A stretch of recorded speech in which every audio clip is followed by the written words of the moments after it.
And we are live. Oh, we've been live We have been? for like 5 whole seconds. Wow. Don't worry, nobody saw what we did a minute ago.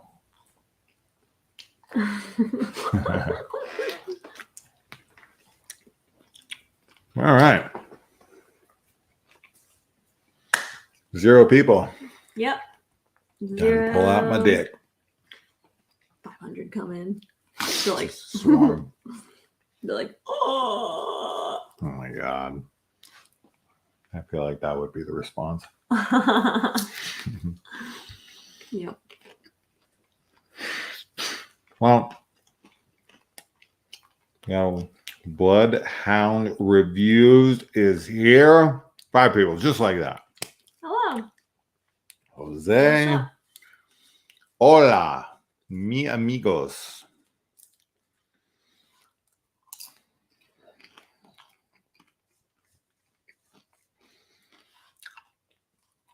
Go, get your hands off me, you damn dirty ape. I showed Kaylee the new Planet of the Apes trilogy, but she's seen none of the originals. No. I really love the new ones. They're wonderful. If I ever show you the Make me old ones, sad. though, and you get to see that like ridiculous plot line of like the 3rd film. It's got to be the most ridiculous retcon in the history of film. Annie Wilkes would have a fucking heart attack. She'd be like, he didn't get off the cock-a-doodie planet. I'm curious now. Bro. It's the most absurd retcon in the history of film. I'm not kidding. Like, it's fucking ludicrous. Like, when you break it down, you're like, what? What?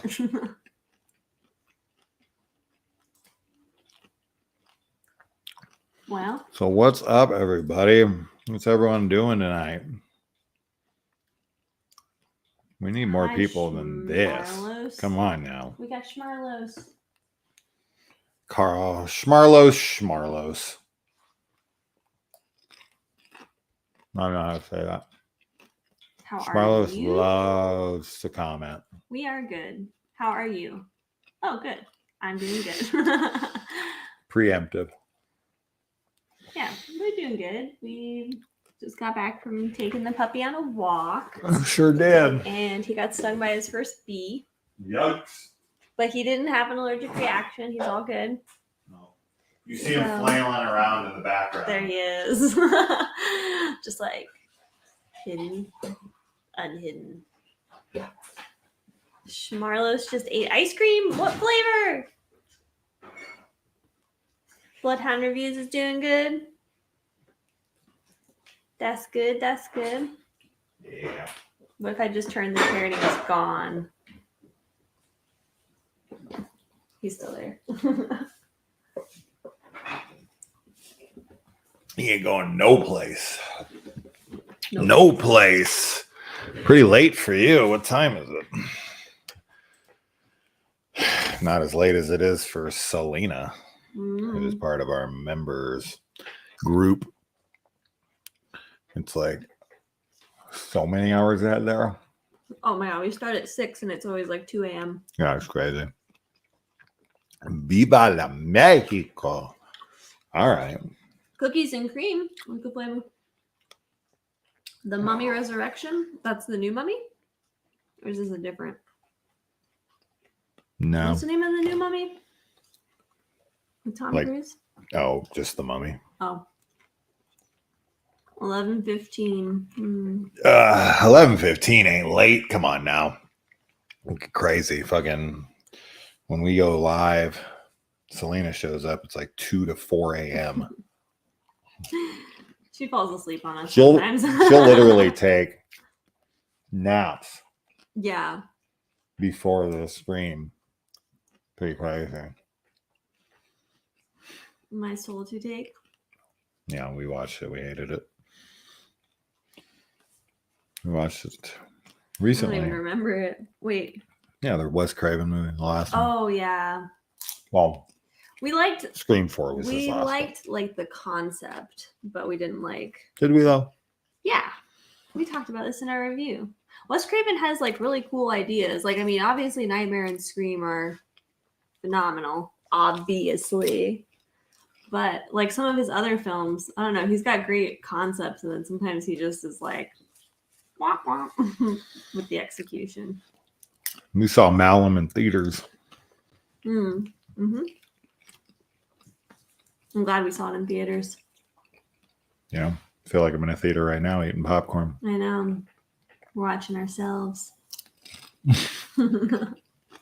So, while people are getting in here, what I'd like to do is quickly I've been waiting all day to do this. Do an Alan Wake 2 trailer reaction. I've been waiting 13 years for this game. It has been confirmed.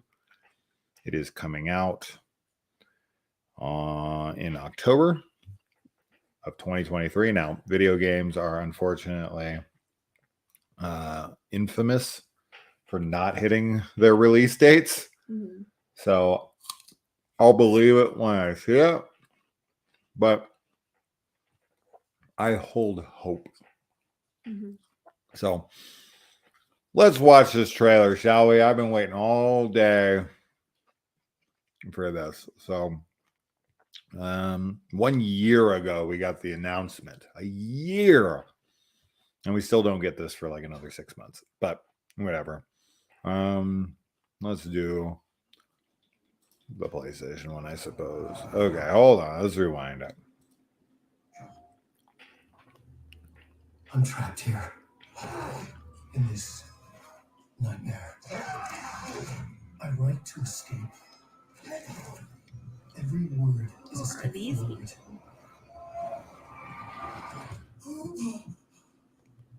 Into darkness. She looks like Jared. Reeves. Yeah. It's right up your alley. The victim was one of their own. FBI Special Agent Robert Nightingale. John Wake. So you knew our victim? Only the rumors. He was chasing a writer. Someone knew they were here. Was playing a game with them. The killer left a message. It's for us. The text is about us. We were all trapped in a horror story. The horror story wanted us dead. Oh, you play as someone besides Alan Wake? Yeah. At least for some of it. That was cool. Atmosphere looks great. The graphics look incredible. Yeah. Kind of reminds me of the Resident Evil remake. There's something. I forget it. The graphics are fucking my God. crazy. Something's not right. What was that? Easy now. First things first. What's your name? Keanu Reeves. John Wake. Yeah, John Wake. Chapter 2. October 17th. PS5. Give it to me. I don't know, because I bought the Alan Wake remaster on Xbox. But unfortunately, I had to buy a Series S because X's were impossible to get forever. Now you can get them no problem. But I'm glad I got my S. I hate not having a physical,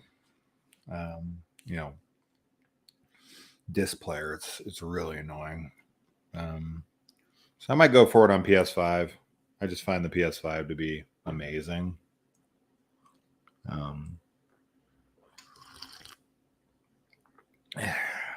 I guess if you say I play all video games, it's redundant to say I also play horror games.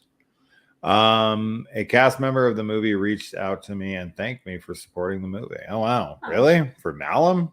That's awesome. You would think that they would, I don't know. I guess it's not that big, No? right? Yeah.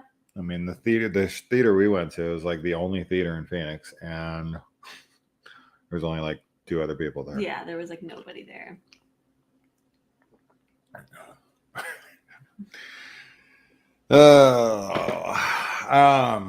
Yeah, that's cool. I mean, Mm-hmm.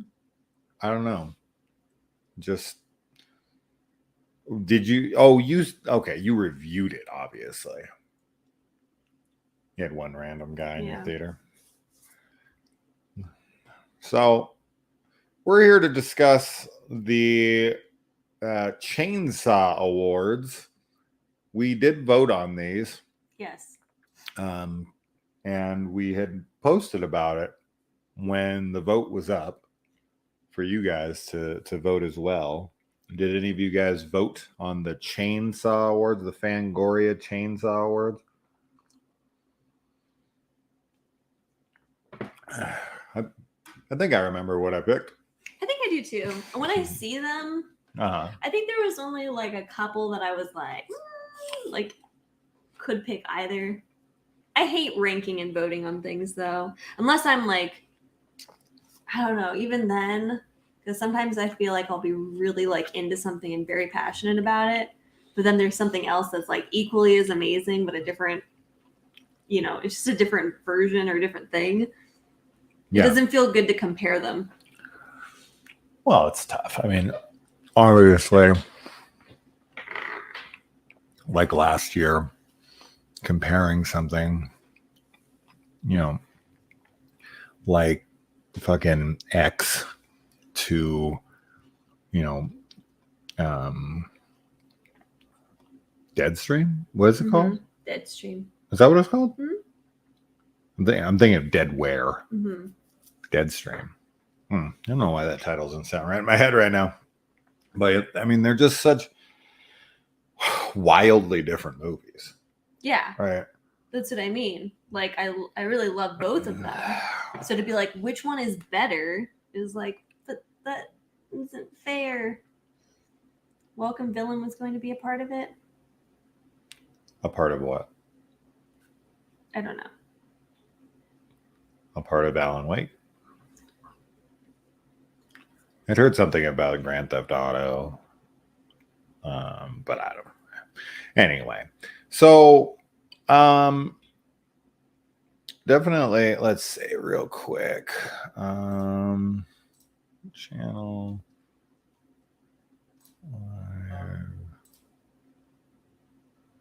I should just do this and that and this. Okay, and this doesn't have a people, right? Like what? Really? How many? What is it? Where is it? 8 watching. I guess that's accurate. Mm-hmm. So okay.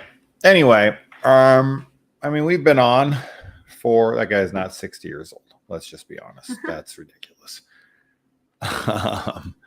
So, all right. Well, let's get into. Oh well, shit. Hold on. There, and there, and there, and why did that do that? Boom. And no. I'm having some computer malfunctions currently. I guess I'm the malfunction. Okay. So. Oh, Matt, hello.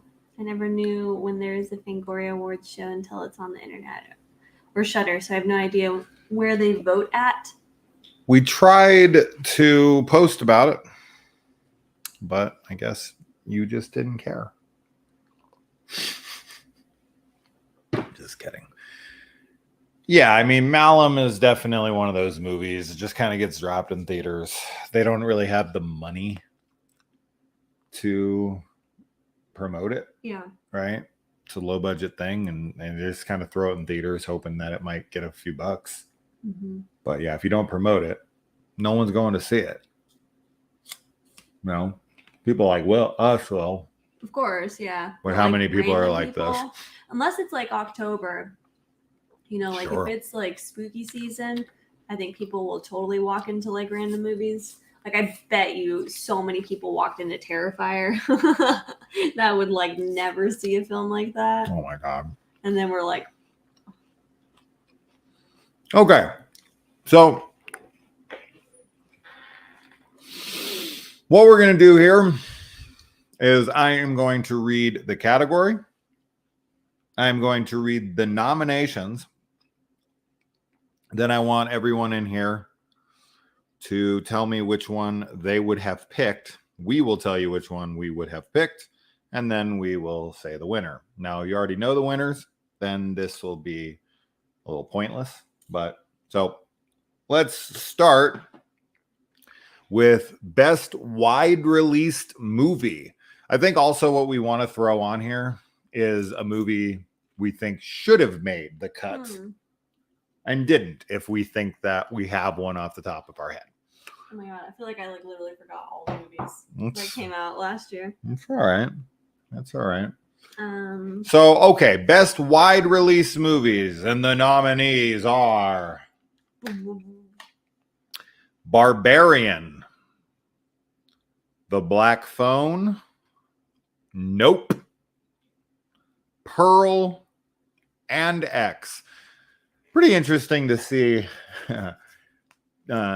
two films from the same franchise yeah.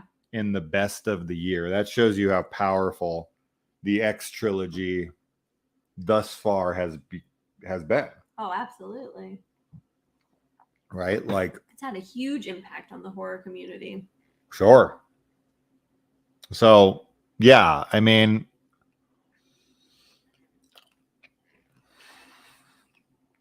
I think Deadstream that's not a wide release movie. Okay.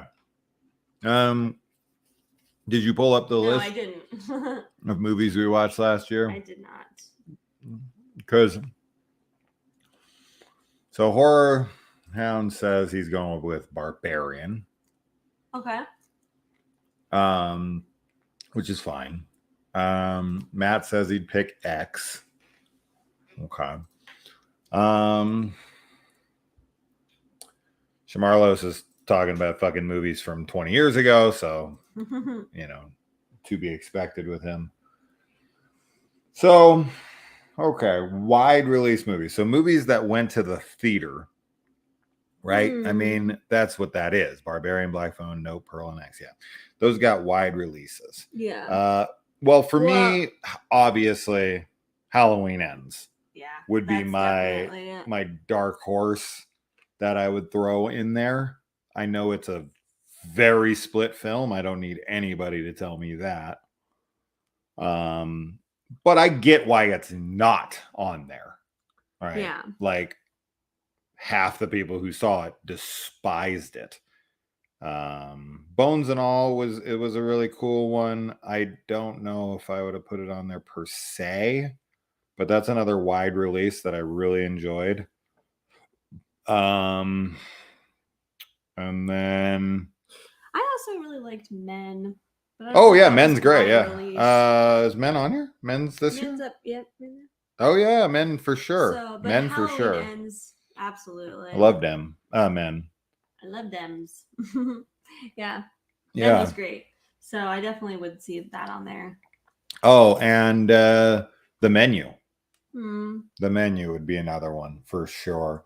Yeah. Any one of those for me. I feel like The Menu is a movie that I feel like could have gotten on here and maybe should have, because for the most part, I feel like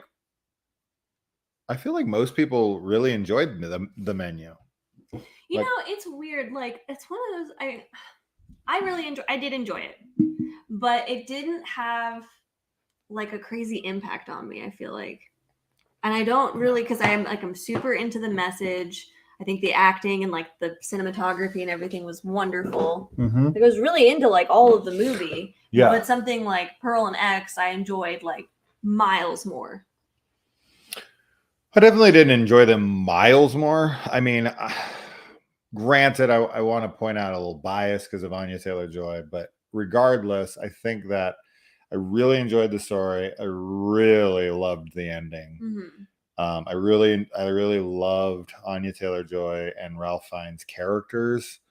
I thought that they were really great. I thought that Nicholas Holt's character was I don't want to spoil the movie, so I'll just say great. And just some of the revelations in the movies, and just kind of like the what the right, Yeah. like a lot of that stuff.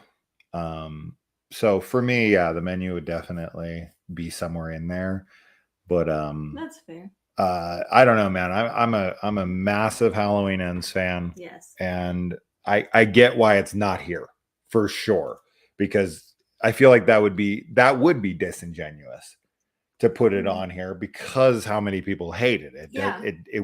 It's definitely not a best movie of the year for everybody, right?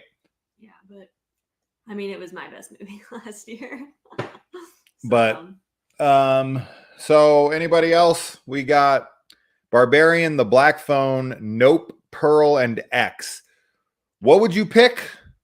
What would be your, film that didn't make the list? And what do you think won, if you don't know, out of curiosity? So I'll give you guys a minute on that one, and then we'll get back into it. But yeah, so Bloodhound likes Ends as well. Loves Ends. good. Yes, wonderful. I want to turn on this fan. I'm curious on it. That will mess with the audio over here. I don't think it will, but I'm warm. We have to turn our air conditioner off because it sounds like a 747. Yep. It's ridiculous. Okay. Bloodhound thinks that X probably won. Okay. I think you guys will be surprised. Sissy and Deadstream should have been. So Sissy and Deadstream were not wide releases. Yeah. So just so you know, they might end up somewhere else, because wide release means that they had a wide theater release. And Sissy and Deadstream were both fantastic, but they were not released wide. Just so you guys know, that will be on the next list, the best limited release. So just so you know. But those are both fantastic picks, Matt, and I agree. I think you guys will be surprised by who won. I am pretty surprised by this winner myself. I'm not, because I'll say why once we reveal. Well, Okay. I don't know if it's So the best wide released movies, according to the Chainsaw Awards, not us, is The Black Phone. Yeah. I mean, I guess people loved that movie. That movie was like, Yeah. I mean, they literally had. I felt like that Barbarian was like the big one. No, I think The Black Phone was. I mean, they had a haunted house at Halloween Horror Nights specifically. Yeah. Like it was, I think people freaking loved it. They thought it was so cool. And I mean, I don't hate it, certainly. Oh, yeah, I all. liked it. It's good. But I think, I don't know, Barbarian, maybe. I just feel like people were really blowing Barbarian when it came out, right? Like it got a lot of love. I like Barbarian. I think I'm probably about the same level on Barbarian as I am The Black Phone. I think that they're both good. Yeah. I enjoyed both of them. There's a lot of, I shouldn't say a lot. Wait, was Smile last year? No. Wait, yes, it was. Wow. What? Fucking Smile should be on here. 1,000%. If I would put anything on here, it would be Smile. I feel like everyone likes Smile, and I think it's excellent. I wonder if it's. I feel like it was in some other of the categories, though. Yeah. So, Oh, sorry. Yeah, Smile's a great movie. I agree. In fact, I prefer Smile over Barbarian. The Black Phone, nope. So I put that on here 1,000%. For myself. And I do feel like if you look at just the ratings, Smile has a really good rating. It does. I remember So we looked at this recently. it has a 6.5 as opposed to the Black I Phone. bet the black phone is higher than I do now. too. I think it's in the 6.9 Mm, on IMDb. So mhm. as far as IMDb goes, I want to say that might be the highest. Nope has a 6.8, so it's a little lower. X has a 6.6. Wow. Pearl has a 7.0. Whoa, So yeah. Pearl is higher. Yes. And then that was, oh no, Barbarian. Did I look that up? I thought you did that first. Did I do that? No, I did Oh not. no, you didn't. You did Barbarian 7.0 as well. Oh wow. Oh wow. So I'm telling you, I feel like Barbarian, from what I remember hearing when it first came out, I was like, you know, This is the movie of the year. I thought a lot of people were definitely on that. But for me personally, and what I definitely voted for is Pearl. Yes. Pearl's I my did favorite too. film of I did the too. ones on this list, and probably my favorite film of the year. Honestly, all of these films, though, I mean, I enjoyed all of them. Pearl and X, for sure, were my favorites of the bunch, but I really liked Nope. And I had a good time with Barbarian and The Black Phone. So, Yeah, I think they're all I don't dislike any No, movie yeah. on the list, so that's Uh-uh. good. It's not like there's, Speak No Evil or something Oh my on God. here, which I fucking hated, you Yeah. know. But I do think that is on somewhere on here.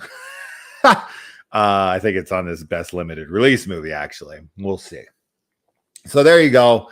Best wide release movies. The nominations were Barbarian, Black Phone, Nope, Pearl, and X. The Black Phone was the winner according to the Chainsaw Awards, and Kaylee and I both agree of these five, Pearl is our favorite. But the one I would have included on this list would have been Smile. And for me personally, I would have taken, shit, for me, if I made this list, it would be way different. Yeah. But if I had to take one off of here for myself personally, I don't know, either Nope or Barbarian. What?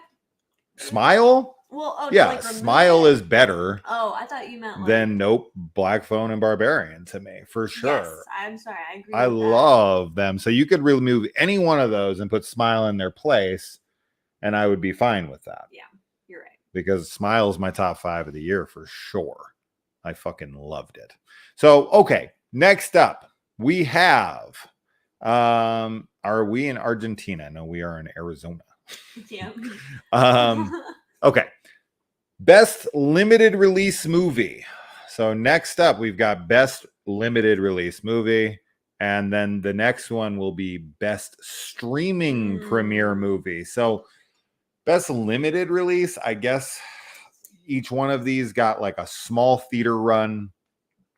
They did go to actual theaters.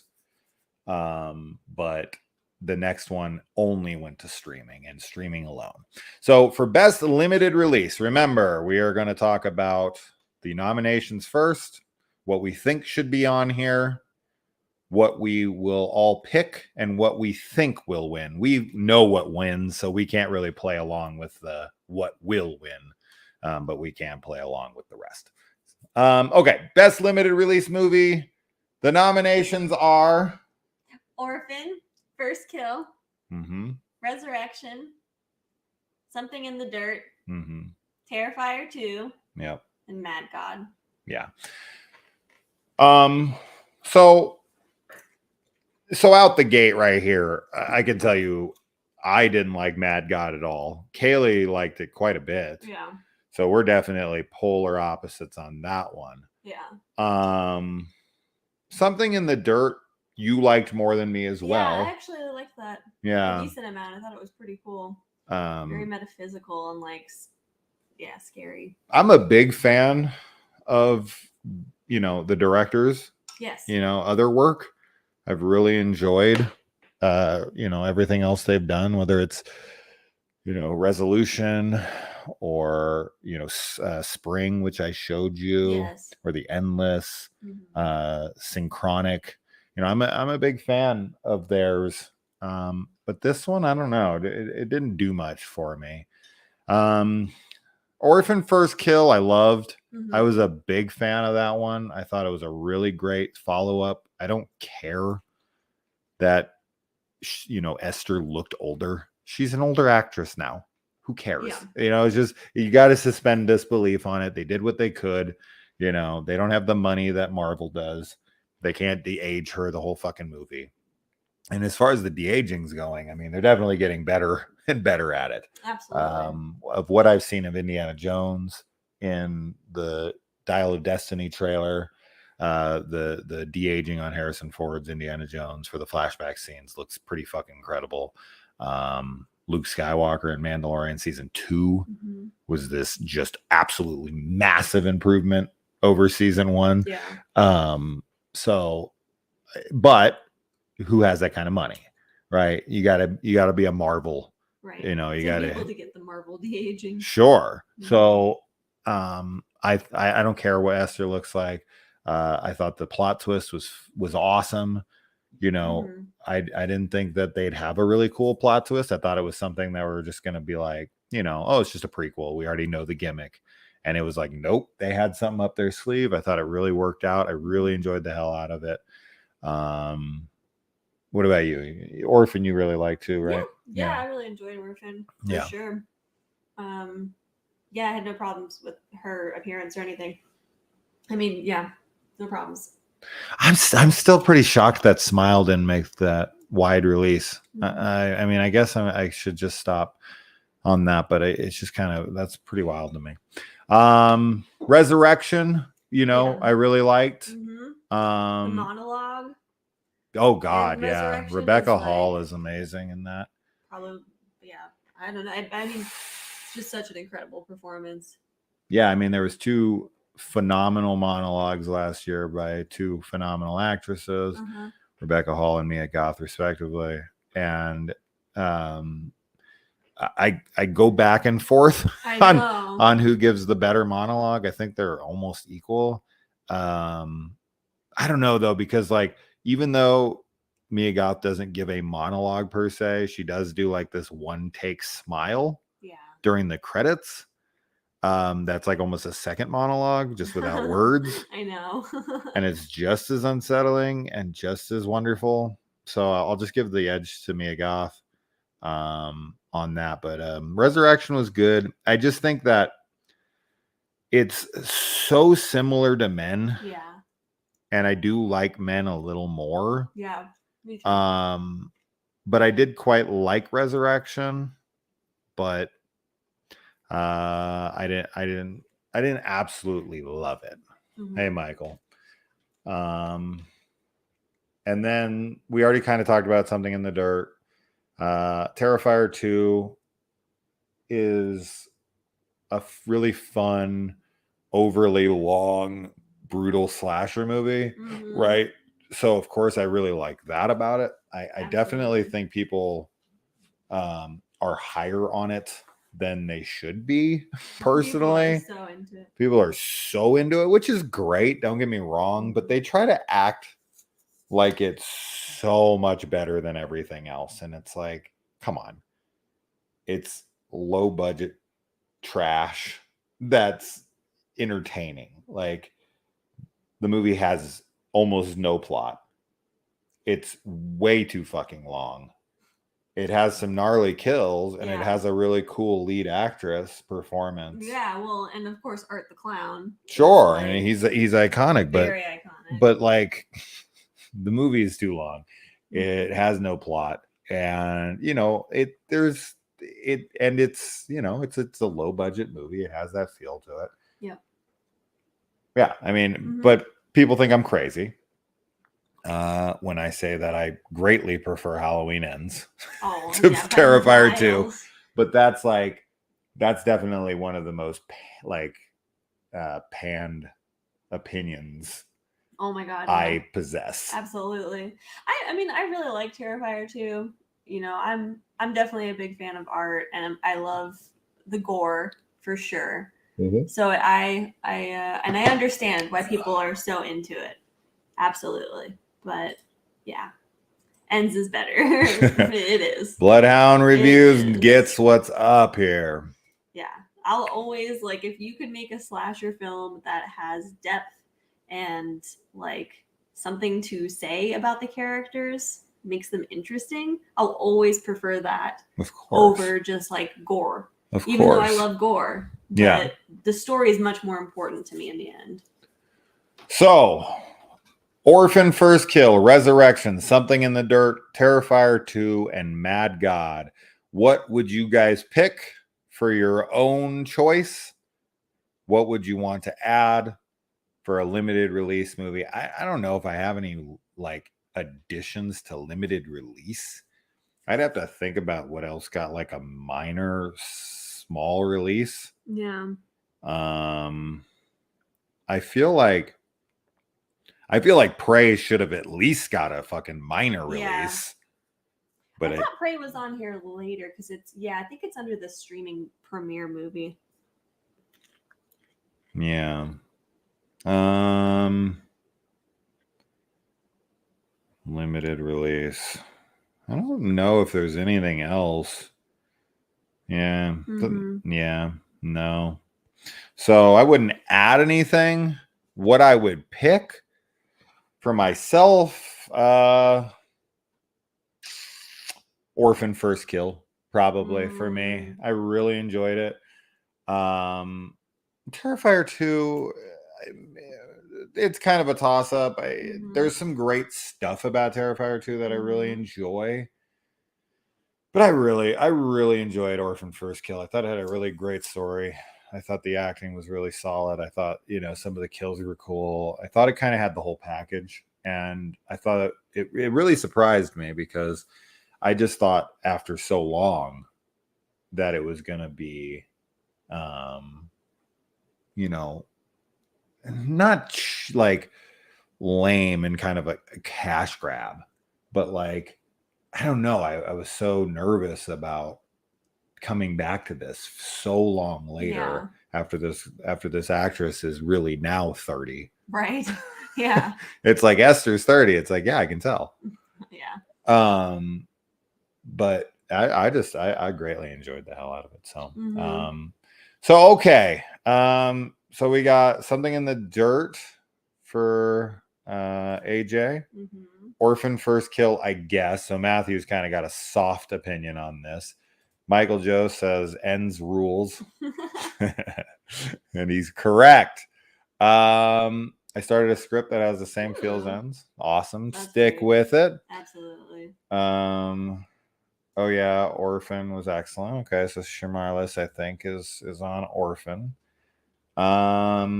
We've got so Matthew thinks Terrifier 2 1. Bloodhound says Terrifier 2 1.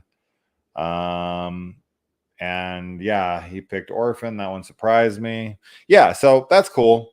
Well, so far it looks like you guys are correct. Terrifier 2 1. That's of no surprise to anybody. Yeah. That's to be expected. It was such a beloved movie last year. Absolutely. I'm happy that it won because for me, this list, I think the two I would be in between, and I don't honestly remember which one I voted for, but it would have either been Mad God or Terrifier 2. I'm kind of leaning more towards Mad God though, because I feel like I was just blown away by the artistry in that film. Like, I think that alone to me is just so much more impressive than any of the other films on here, as much as like, I might have enjoyed them. Yeah. I just was so like, oh my God. I was amazed by Mad God. So I really loved that. But I think that, Terrifier 2 deserves also to win with how popular it was. And just how much that it's becoming a part of like it's almost becoming like a staple like slasher film for people, Yeah, I mean, it's a resurrection of like the 80s slasher icon, right? We haven't had one in a long time, and people are kind of chomping at the bit or champing at the bit for it. So I think just we've had Freddy and Jason and Leatherface and Michael and Chucky for so long. Yeah. and people are, they're looking, we haven't had one Mm-hmm. in quite a while. I mean, you could consider Victor Crowley, probably the last like bigger known slasher icon. I mean, Ghostface is still going and Halloween's still going, and you still got those guys around. Mm-hmm. But I mean, you have to think of when they came out as the origins of them, for like, if you want to talk about like it being original. And Art the Clown obviously was in the first, well, I guess technically Art the Clown came out in All Hallows Eve. Yeah. But he didn't really become popular Mhm. until the first Terrifier, and then became fucking crazy popular Crazy after popular. this one. So Yeah. Ghostface is your main slasher. Well, you got a lot of them. From those mentioned movies, it did have the greatest impact and will have. Yes, I agree too. That's a good point. And I think that is a good way to vote, is the thing that will have the most relevance later on. I agree. Right. So like when you look back on it, I do think people will remember Orphan First Kill fondly, like, oh yeah, it was a good sequel. But will it have the same cultural impact in the horror community as a Terrifier 2? Absolutely not. So he, he's completely correct on that one. It definitely has a longer life for sure. So good point. Okay, next up, best streaming premiere movie. So this is a movie that was only on streaming, premiered there, and stayed there. One of these is shocking to me that it's on this list, honestly. Shit, maybe two of them. This is pretty impressive. Pretty surprising, I'll say. So I'll save those two for the end. So the first three, which are ones that I'm not shocked about, is Fresh, Hellraiser, and Prey. The two that surprise me are Hellbender and this one, which is really shocking, A Wounded Fawn. I don't even remember that movie. Did we watch it? Oh yeah, we watched. Oh my god, we've watched everything on here. I It thought was so. A Wounded Fawn's that one with like the girl comes over to that guy's house, and then she like, God, I don't want to. Like, I'm trying not to spoil things. That's why I was like trying to look for the cover to see if I could. Yeah, look at it. Oh, no, I think you'll remember it as soon as you. I think if you've seen it. Now Hellbender was a movie that was made by I do remember a family. The Addams family, right? Isn't that their name? Yes. I like that one. It's a witchcraft movie. Yes. It's really cool that they were able to, make movies like they do. I had seen their previous movie. I forget what it was called. The daughter dies and the mom's like looking for the killer. I liked that one quite a bit. And we had a lot of really good things to say about Hellbender. Absolutely, yeah. For like a low budget family made film. Yeah. I was super impressed by it. And I definitely, we always, one of the things that we talk about wanting all the time as far as horror goes is more witch movies. So yeah, I was really into this film for sure, and I'm glad it's on here. Absolutely. Yeah, VHS 99. Yeah, I quite enjoyed that one myself, and I'm with you for sure. I'm trying to see. Let's see, what else would I have thrown on here? So I don't know if best international, best first feature. Okay, so I guess they kind of condense some things into other categories. Because for me, Deadstream would be on here, and it would be the winner. Oh yeah. For straight to and Texas Chainsaw Massacre, the Netflix Texas We Chainsaw loved Massacre. that. Fucking loved that. It was so great. I don't know why people don't like that movie. I've been wanting to rewatch it actually. That's definitely one that I want to revisit. But yeah, we were so into it. I mean, there's a lot. I mean, you're talking about like half the films we watched were streaming premieres. I know. Like The Passenger, Yeah. which we loved. Yeah. Alone Oh my with gosh. You, which we loved. Mhm. Godforsaken, which we loved. You know, What Josiah Saw, which we loved. Sissy, which we loved. Right. Right? Like there's so many. This list.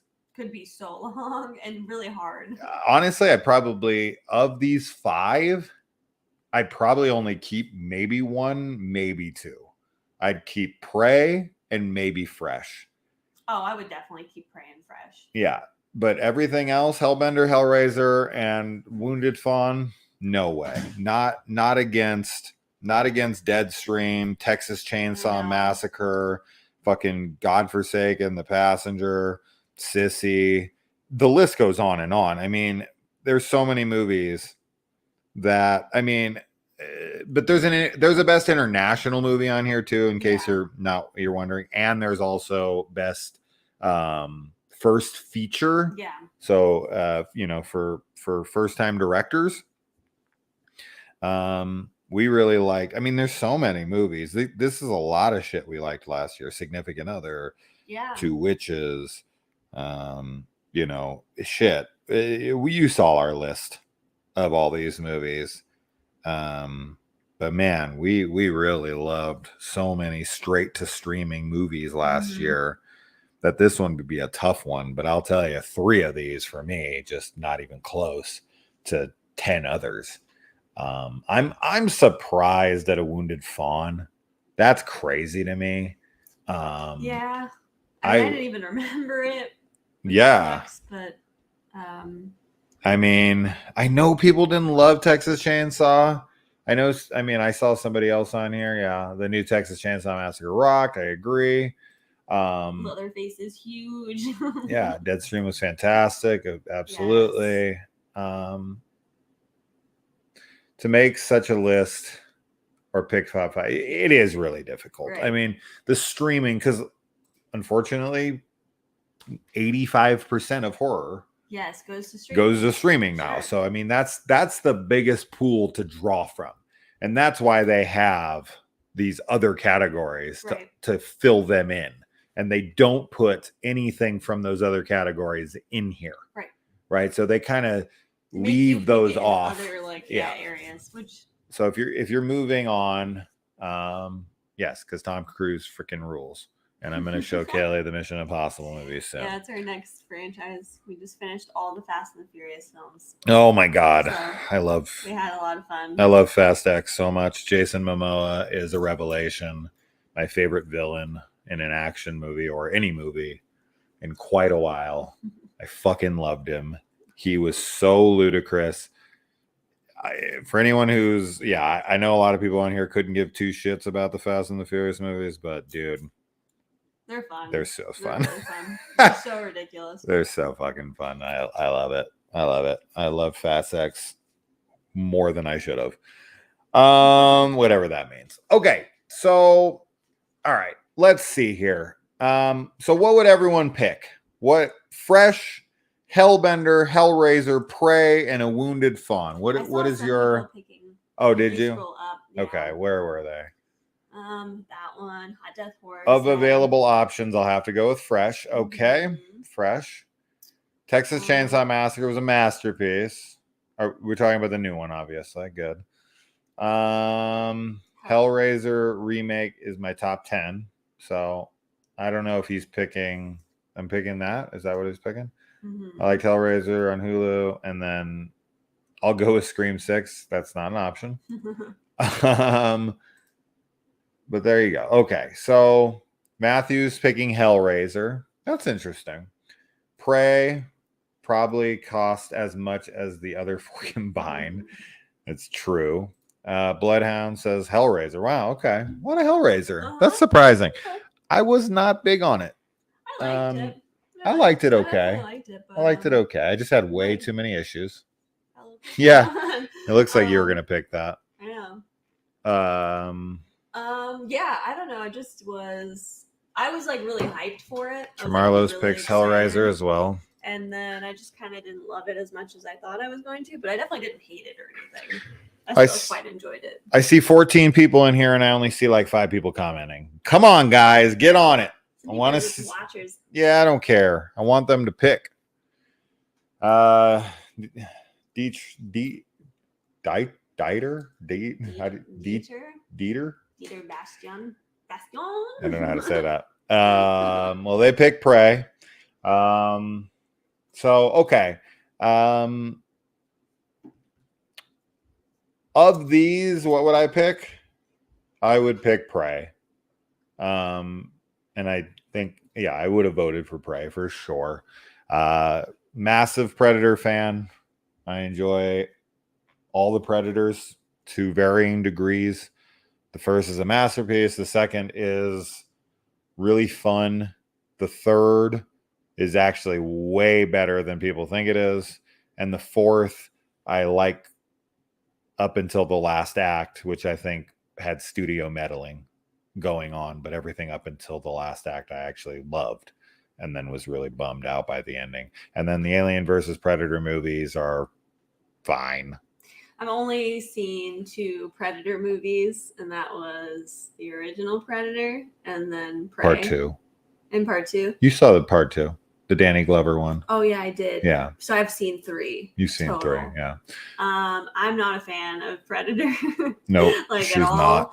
not. But I really loved Prey. I thought it was great.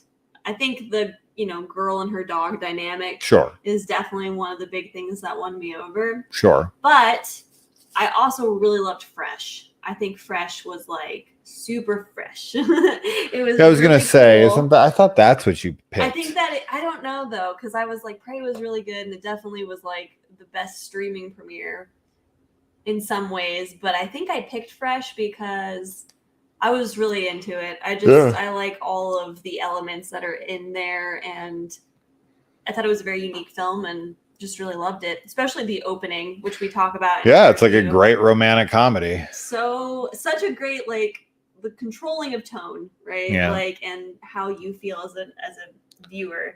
So I loved all that, but I think Prey was really awesome, and yeah, obviously, it deserved to win because it did.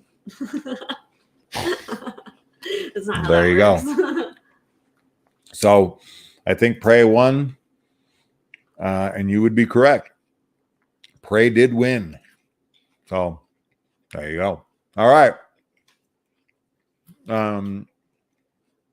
Moving on to Best International Movie. Okay. So obviously Oh my god. the Chainsaw Awards are in America. So anything outside of America. So first we have The Hatching. Then we have The Innocents, Piggy, Saloom, how you say that? And Speak No Evil. Okay. So obviously, first things first, as you all know, Speak No Evil is like my least favorite movie I watched last year. Yeah. Oh, mine too. I hate it Easily. with a passion. I really, really don't like it. And the more people try to tell me how stupid I am for not liking it, The more you hate it. the more I hate it. Yeah. Like, It's you don't. definitely one of those films that people love to be like, you just don't. You don't get it. Like, you're not smart enough, and that's 0% the case. No, We 100% get it. even though we outright explain in the video. Yes. Because what's funny is people will try to tell us in the comments. They'll be like, oh, you think you get it, but you don't. This is what it is. And I'm like, bro, this is what I literally fucking said in the review. I get it. I get what it's about. I get that it's about, overly politically correct and overtly polite. It's like people pleasing Yes. that kills you. Yeah. Like and that's how it is in that country. And it's kind of like a satire on how you know overtly polite people are, to the point where they'll let people walk over to them and walk all over them and kill them without even like, fighting back. Yeah. Like, I get it. Mhm. But that doesn't mean that I'm going to sit there and enjoy it. And, other people have suggested being like, well, then the movie was, successful because it upset you so much. Right. And it's like, if you want to go down that road, I suppose you could make that argument. Yeah. But I'm making the argument that, and outside of a very rare occurrence, there's no way, as a parent, there's no way. I'm telling you, I don't care if you put 1,000 parents in a room and you sent them out one by one into this situation. Yeah. I'm telling you, 999, if not 1,000 of them, would fight back and for their child. Imagine someone trying to take your child and you don't fight at all. Bro, there's no fucking way. I'm sorry you're not making me sit through it. It's not happening. Anyways, moving on. Exactly. Jacobs are correct. But as I said, it's not supposed to be taken seriously. Yikes. Anyways, so we've got Hatchet for the win. I think we're talking about hatching, which is fine. What's up? I'm going with Hatchet. Everyone keeps saying Hatchet. It's hatching. Hatching. Hatchet for the win. I think he was great. I don't know who said that.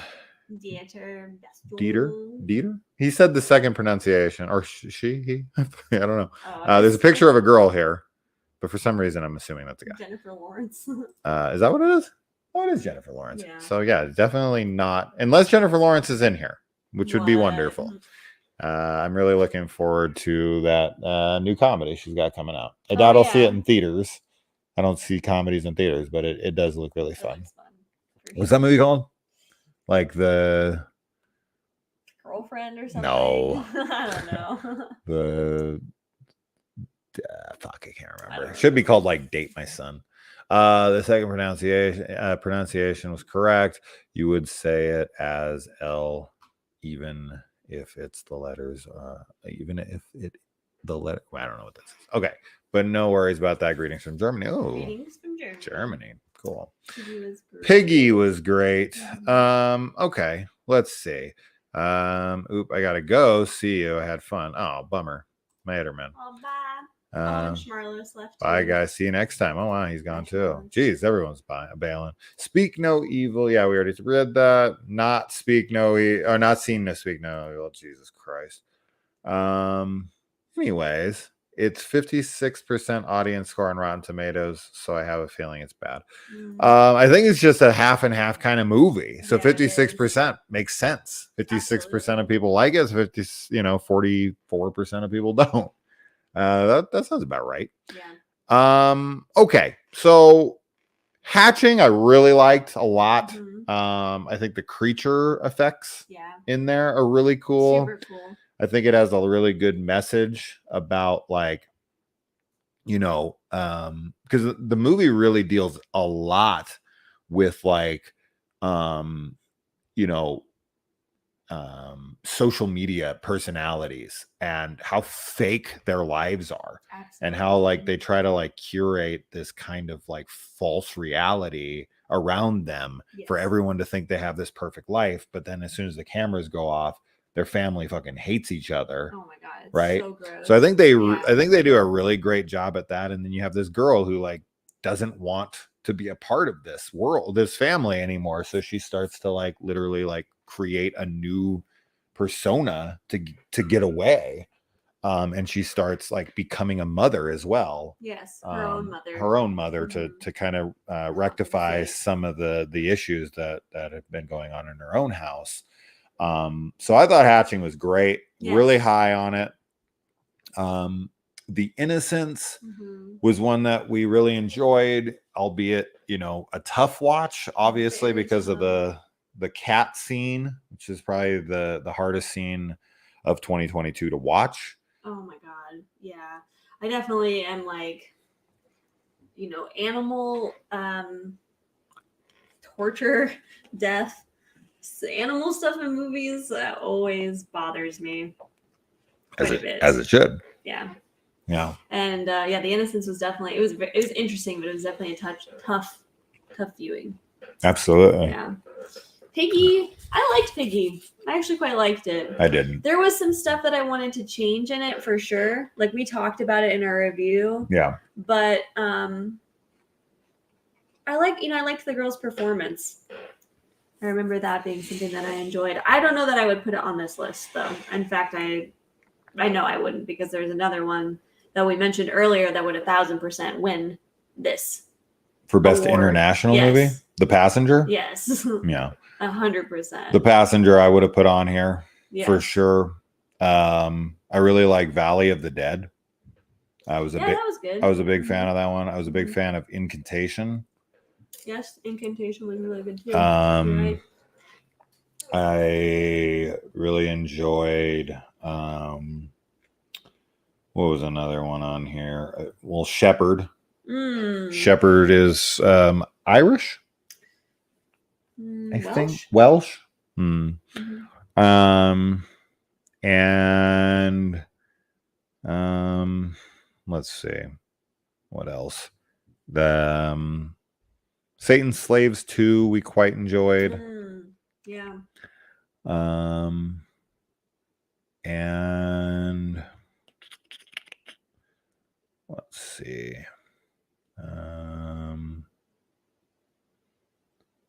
The Privilege. I think we liked that one. And I'm pretty sure that was. We were like. No, we didn't We like did that not one. like Never that mind. one. I was thinking of a different film. And then that's about it. But for me, yeah. I don't know. What would I pick off of this list? Oh, we didn't even talk about Piggy. I didn't like. We already said that. I wasn't a fan of it. I couldn't get on board with it. Saloon, we actually watched half of. I know, and then we never finished. We never finished it. I was liking it, but it was like more of like a almost not a Western, kind of. It's kind of like a Western set It's in like a gritty drama kind of. Yeah. It felt like a Western set in, where was it again? I don't remember. I don't think it was Africa. I want to say it was like Yeah. Fuck, I can't remember. I don't remember, but you're right with the Western vibes. It definitely had that feel. Yeah. Like Outlaws. Yeah. Yeah. So I don't have an opinion as much on that one. But we were just starting to get to the part where like monsters were about to attack the town, and we paused it because we needed to go to bed because Kayla was falling asleep. And we just never got back to it. And I don't know why the hell we never got back to it. I don't know either. It's really annoying to me. Yeah. But it is what it is. And then Speak No Evil can fucking just go off the planet. I'd replace it with fucking literally anything on this list. I can't stand it. Yeah. So there you go. So what? Yeah, here we go. King of the Dead knows what's up. Satan's Slave 2. That was a good one. It was kind of the original Evil Dead Rise. Sure. Very, very similar. Very similar. Jacob, Moloch, you'll have to see. But we really liked Moloch. Yes. We did. Especially the ending. Okay, so once again, Hatching, not Hatchet. The Innocents, Piggy, Saloon, and Speak No Evil. I would have picked, as I said, I think it's a toss-up between the Hatching and the Innocents. I feel like the Innocents is a better movie. Yeah. But I think I would have picked Hatching because I think I liked it a little more. I agree 100% with that. Yeah. I think that The Innocents is kind of objectively a better film. Oh yeah, Satan's Slaves was Demons too as well. Oh yeah. But yeah, Hatching was more impactful for me in some ways. Mm-hmm. So yeah. Well, unfortunately, Speak No Evil was the winner.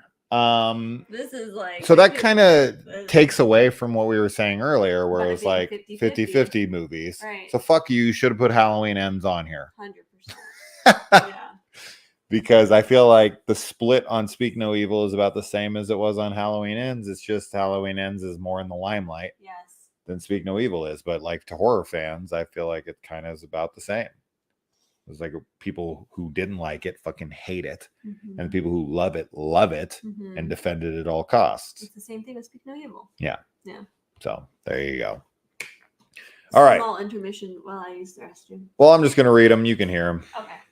So, all right. Next up, we got Best First Feature. Now, this one is first time directors. So, the first movie they ever made.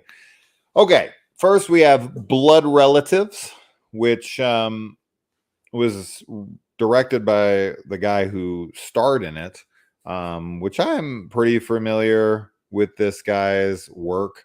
Noah Sagan, something. I liked it okay. I mean, I liked the vibe between the father and daughter. I thought that they really got that really good.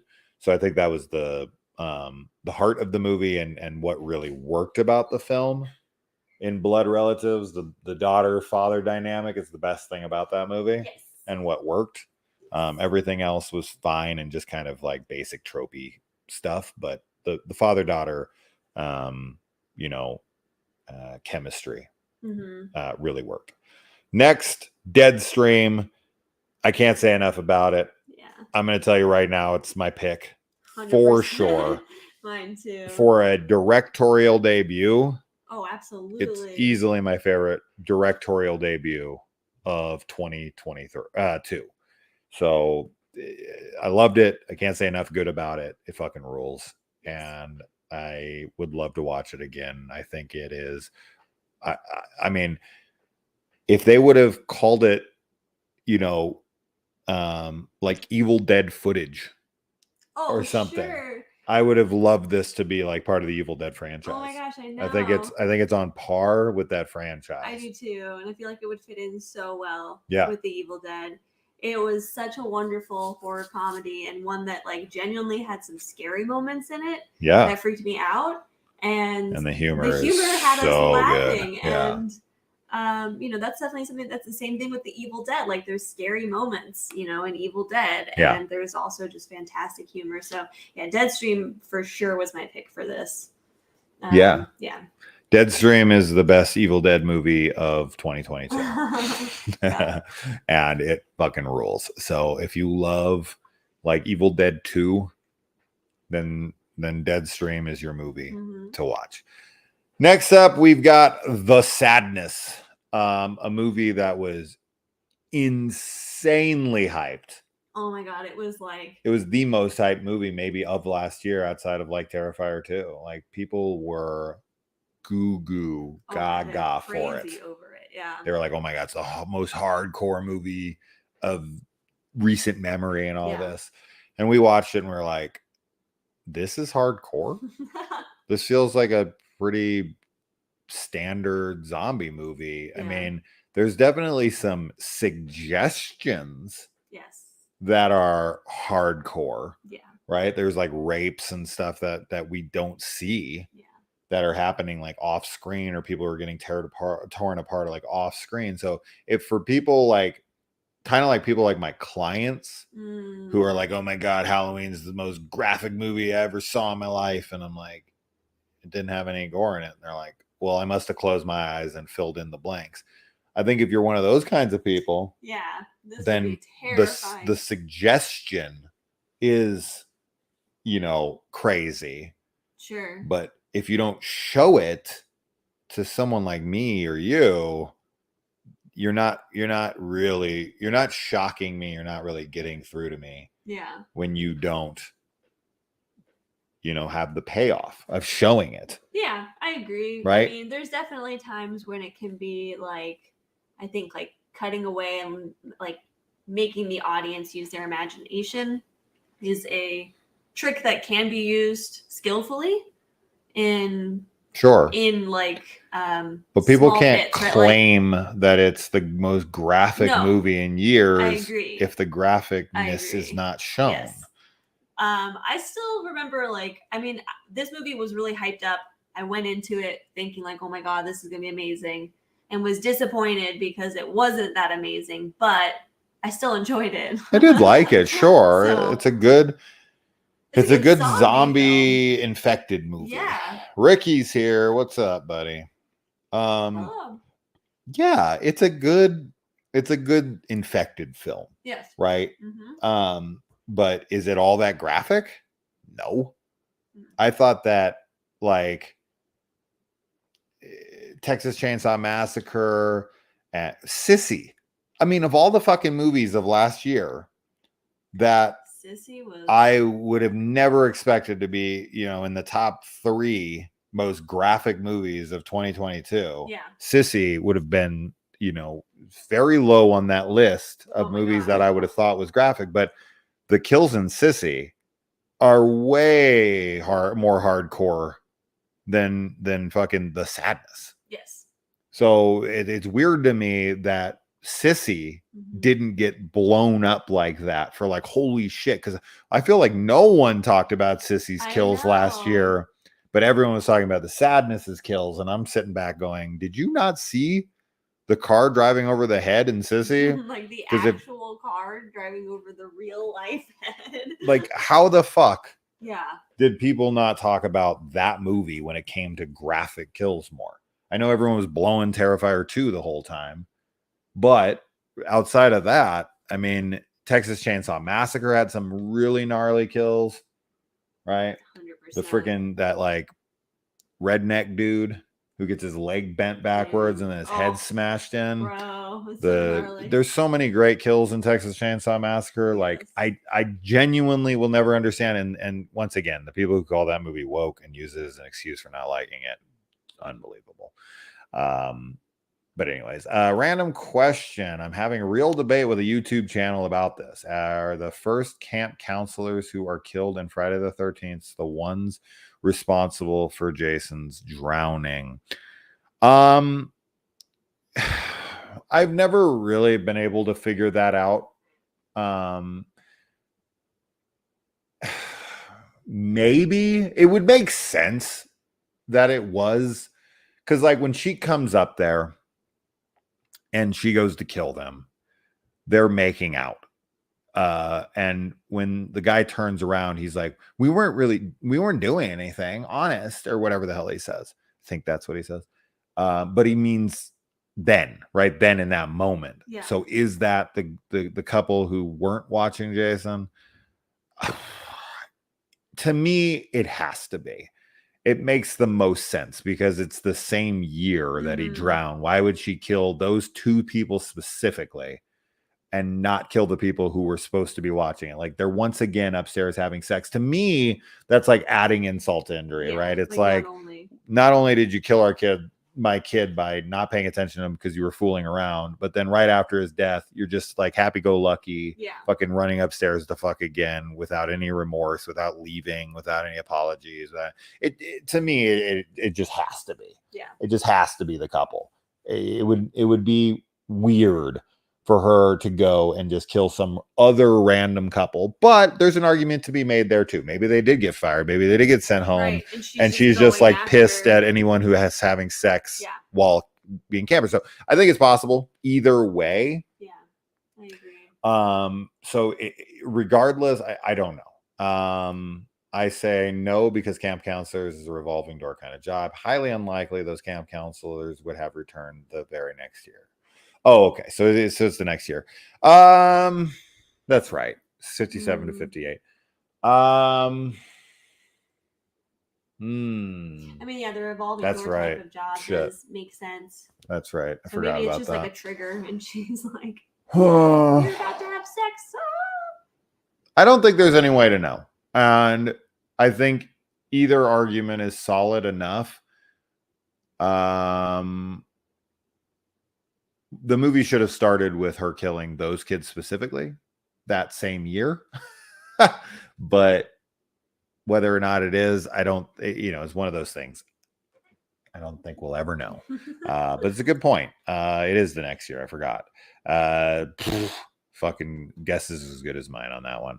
But I don't think that you can say yes or no. You'd have to talk to, Sean S. Cunningham, and Victor Miller. I think either one of them would be the only definitive answer you could possibly get. I mean, Victor Miller wrote it, so I think he would be probably the best person to ask, but he's kind of down on the franchise with all these lawsuits. We got 25 people now. I wish you guys were here. We're a little farther in. But anyways, so moving on with the best first feature. We've got The Sadness, which we just said. Now, next up is Watcher with Micah Monroe. I liked it. We had both kind of felt like we wanted the ending to be a little different. Yes. But overall, I liked it.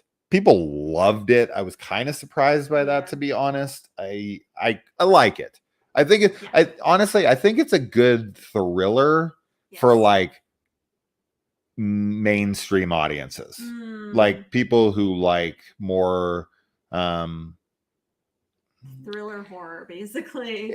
It's got a Polanski feel to it. It kind of reminds me of like a Rosemary's Baby,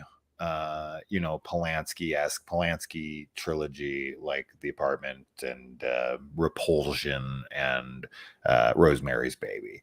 I personally hate Rosemary's Baby. I've seen it like 3 times. I find it to be boring and dull every single time. So that might be a reason why I didn't like Watcher as much as everyone else, because that like crazy girl who no one will believe is somebody's like following them around, or something's going wrong in a foreign place to her, which is basically what Rosemary's Baby is.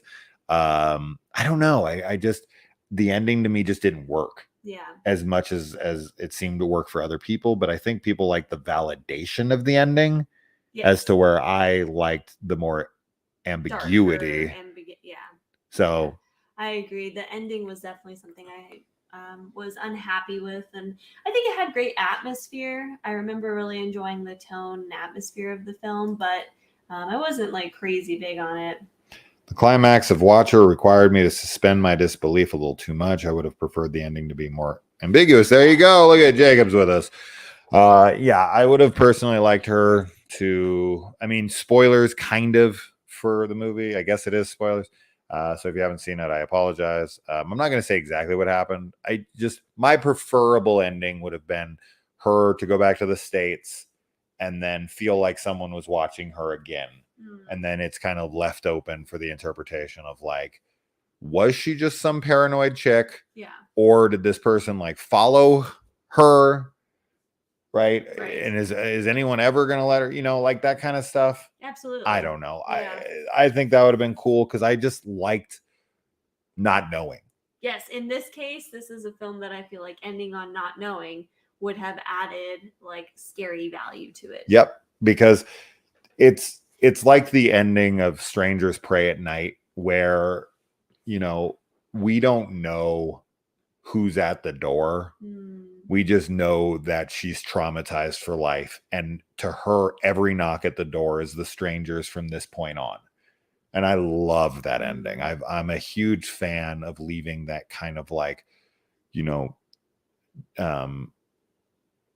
jaded character, or like, that character who is broken and is like, they're going to have to live with this for the rest of their life. Yeah, it's worse than death.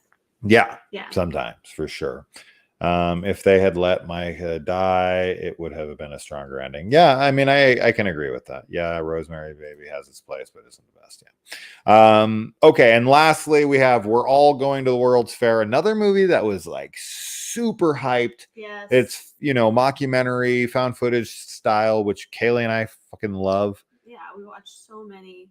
And I was like really excited about this film because it was like internet creepypasta kind of stuff.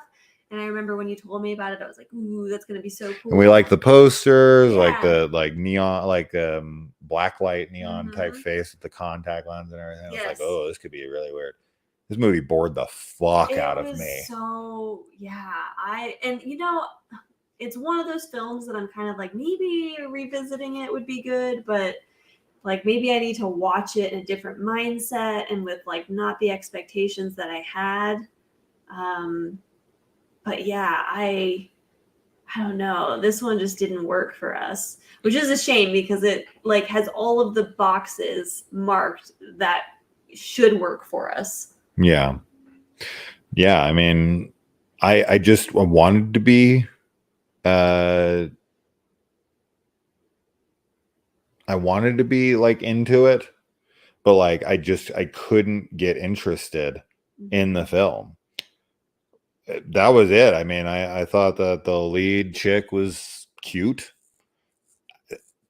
That's it. I didn't really have much going for the movie that I was all that engaged in or like entertained by. Like Well, I was curious yeah, about like the relationship between them and where it was heading, right. but like it ultimately just kind of didn't go anywhere for me. And in the end, I was just like, okay, what? Like Okay. that's it. Yeah. I don't care. So for me, 100% no. On We're All Going to the World's Fair. Blood Relatives, probably same thing. It's Yeah. okay, but on this list, no way. Watcher is a movie I'm like whatever about. Yes. I think it's good.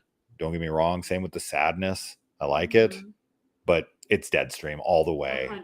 It's not even close for these 5 movies. I don't know what else is a directorial debut. If know. Alone with You is, which I feel Yeah. like it is. I'd have to look Right, and see which at directorial debuts. see if anybody see which one of these is directorial debuts or not. I have a feeling there's a couple on here that are directorial debuts that I would have been like, oh yeah. Allegoria for You. Oh yeah. That was I really liked Allegoria. that was a directorial debut. Which is it's funny because we watched We hated his next movie. Film, and oh my god, yeah. Allegoria I was super into. His next film is shockingly bad. Yeah. It really was. Yeah. So yeah, I mean Deadstream to me is just like that. It's no brainer.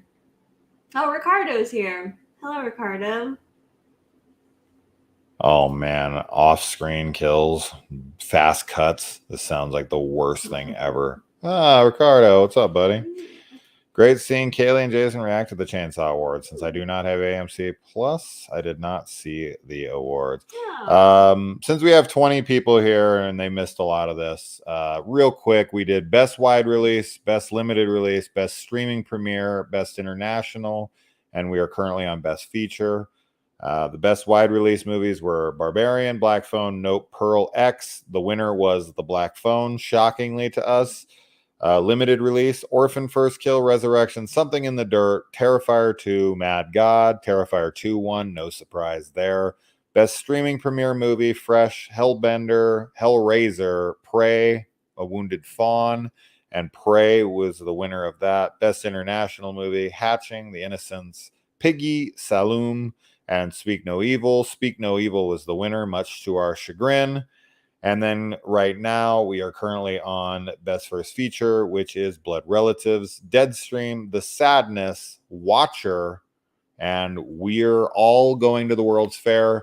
Really quick before we announce the winner, what would you guys pick? We picked Deadstream, no question. Of these, it's not even close. Deadstream is by far and away the best movie on this list for me, with The Sadness probably being second. And then Watcher, then Blood Relatives, then We're All Going to the World's Fair. That's the order I would put them in. But Barbarian should have won for you. Oh, okay. Black Phone won. That's cool. Terrifier 2. Yep. Yeah. You are welcome for the catch up. Of course. A lot of you came a little later, so that's all right.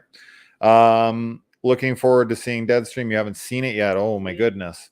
Amazing. Deadstream is the only acceptable answer. 100. I agree. But don't tell anybody. Just kidding. Tell everybody. Loved Deadstream, watched it, gave that same feel. Yeah, Evil Dead is what I said. It's as I said before some of you guys got in here, Deadstream is the best Evil Dead film of 2022. And I would have been totally fine with it being a part of the Evil Dead franchise. Yes. Out of those picks, Watcher, World's Fair, and Deadstream are my top 3. But Okay. which is your favorite? Love Deadstream is a vibe, man. Yeah. Love that guy. Agreed. Absolutely. So I will say the winner is Watcher. No, just no. For against Deadstream, no fucking way. What? That's shocking. But a lot of people loved it, so Yeah. it kind of makes sense. I mean, it kind of makes sense. yeah. Okay, Jacob is agreeing, Okay. but so we there you usually go. agree with him. So Yeah. not today. Not today. Not It's a today. good film, but not Yeah, our fave. no, definitely not. Not the fave. I'm trying to remember. Did we see this movie? Hold on. There's a movie on here that I thought maybe we saw. I don't know a movie. Oh yeah, we watched this. Okay. Okay. All right, next up we have best lead performance. We got 10 options here, so we're gonna go through them quick. We've already been streaming for an hour and a half, so we gotta hurry the hell up. So we're gonna go a little quicker now. Best lead performance, we've got Anna Diop for Nanny, which we liked. Okay. I remember she is a nanny working for yes. this family, and she's trying Yes. to like check on her son. Yeah. She's having a lot of dreams of like drowning, water, Yeah, whatnot. That's right. We did like Her this performance movie. is good. Her performance good, is definitely good. I definitely didn't love the movie, but I will agree that her performance is solid. Yeah. Next up, Isabella Furman for Orphan First Kill. She's great. Esther is iconic to me. I think she is a horror icon. So for me, for sure, Isabella Furman is awesome. Mia Goth for Pearl. This is a no-brainer. Yeah. Mia Goth is, I mean, I can tell you right now, this is my pick. This is without question. Mine too. But the close second is next Rebecca Hall for Resurrection. This is my runner-up, so I'm glad to see it on here. This is men and women, just so everyone knows. We got Daniel Kaluuya from Nope. Yeah, I don't know. His kind of like somber, quiet guy thing. I don't know. I wouldn't go with like best performance. I think the performance is good, right? I think it fits the movie, but like, is there any real range to it to me? Not really. I don't think that it's all that wildly different from his character in Get Out.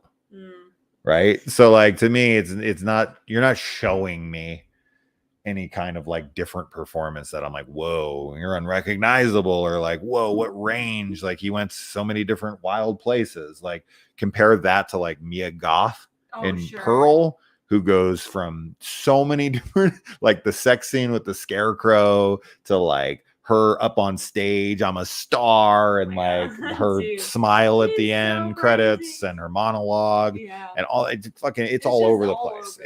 I did like his performance in Nope, and I enjoyed Nope, but I agree with you. I think it's good, but it's to me definitely not like a best lead.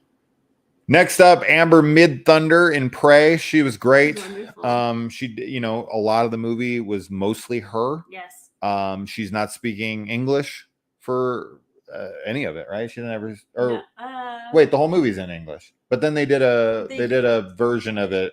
Yes. In their language. Yes. I can't remember what it was. But I think maybe they dubbed it in that language? Is that what it was? Because I know that the preferable for some people is the native language. Yeah. But I thought she was great for sure. She definitely had a really good, strong presence, but also was able to be like vulnerable and whatever. So I really liked it. Micah Monroe in Watcher. Micah Monroe is like, she's one of those actresses to me, like who recently, I was just talking about this, not Bruce Willis, what was it? Somebody else just recently. They're the same fucking person in every movie. Oh, Jason Statham. Oh, It's Jason like Statham. they're the same Yeah. in every single film. Yeah. And with like Micah Monroe, it's because like with Jason Statham more than anybody, I'm on record now saying Jason Statham is the same character in every movie. And when I say the same character, I mean the same person. Like you could just have it be alternate universe Yeah. character. Like it's just that character in a different situation. Yeah. Because he wears the same outfits, he has the same haircut, he has the same beard length, he has the same accent, he has the same character, he does all the same shit. Right. It's like, bro, Like he's do you just have himself. any other persona that you can bring to the table? And with Micah Monroe, I feel like Micah Monroe is the same in almost every movie I've ever seen her in. And she has the same haircut and the same color and the same like kind of attitude towards everything. Yeah. But I always like her and everything. Of So course, it's like yeah. it's like Bruce Willis, it's like Yeah. Jason Statham, it's like, you know, The Rock or something where it's like I like the shtick, but it's a shtick. Like, You know, not, like yeah. I don't know any Micah Monroe performances where I'm like, oh, she was really different in this one. You know, whether it's It Follows or, you know, The Guest or anything that I've watched her in, it feels all the same to me. Yeah, I mean, yeah, I feel like with It Follows Or Significant Other. And Significant Other and this, like it is kind of the same feeling for sure. She feels like the same person. And yeah, I mean, I do like her as an actress and I feel like she's talented, but again, like when we compare it to Mia Goth's performance, like it's just not the same. Sure. So yeah. Yeah. So I like her, but I'm not putting her in a best lead performance. She's hot. She gives a good performance, but it's the same shit every time. So it is what it is. Keke Palmer in Nope. Yeah, she's fun. She's super fun. She's the heart of the movie for me. Absolutely. Definitely a better performance for me than Daniel Kaluuya, but Daniel Kaluuya is the same in every movie I've ever seen him in. Even in like Black Panther, right? Like it's all pretty much the same. So to me, it's just a kind of a shtick as well. Josh Rubin in A Wounded Fawn. I don't even remember. So I got nothing to say about that. He's the lead guy. Fuck, I don't even remember. Who I would put in here instead, unless maybe it's in here. Oh, actually, wait. Let me see really quick. No.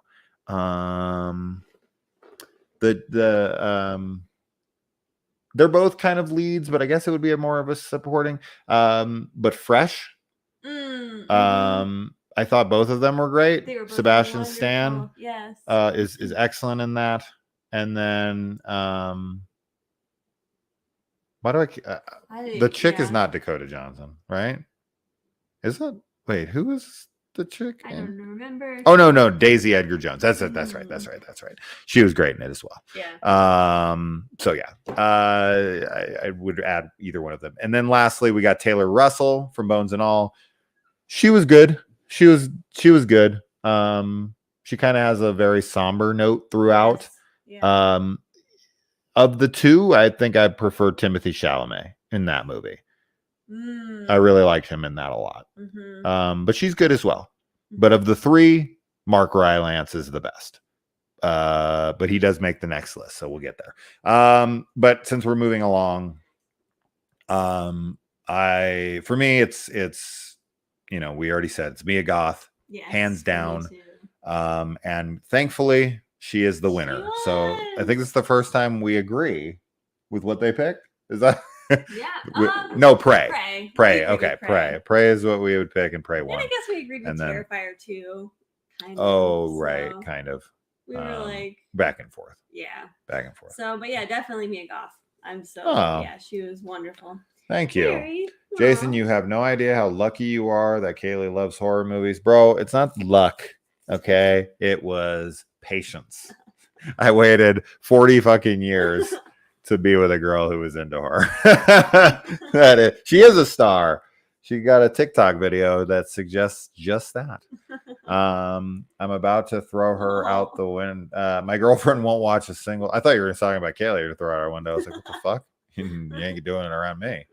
My girlfriend won't watch one single horror movie. That's always so sad to hear. And here's the crazy thing: 9 times out of 10, any girl who's into horror always dates the one guy who isn't into it. It's always super weird. I don't know what the hell is up with that. So yeah, Mia Goth won, and Mia Goth is our pick. I don't know what you guys would have picked. Oh, Aisha D for Sissy, great pick. Yes, 100%. I would have put her on here as well. Absolutely, Yeah, Sissy got no love.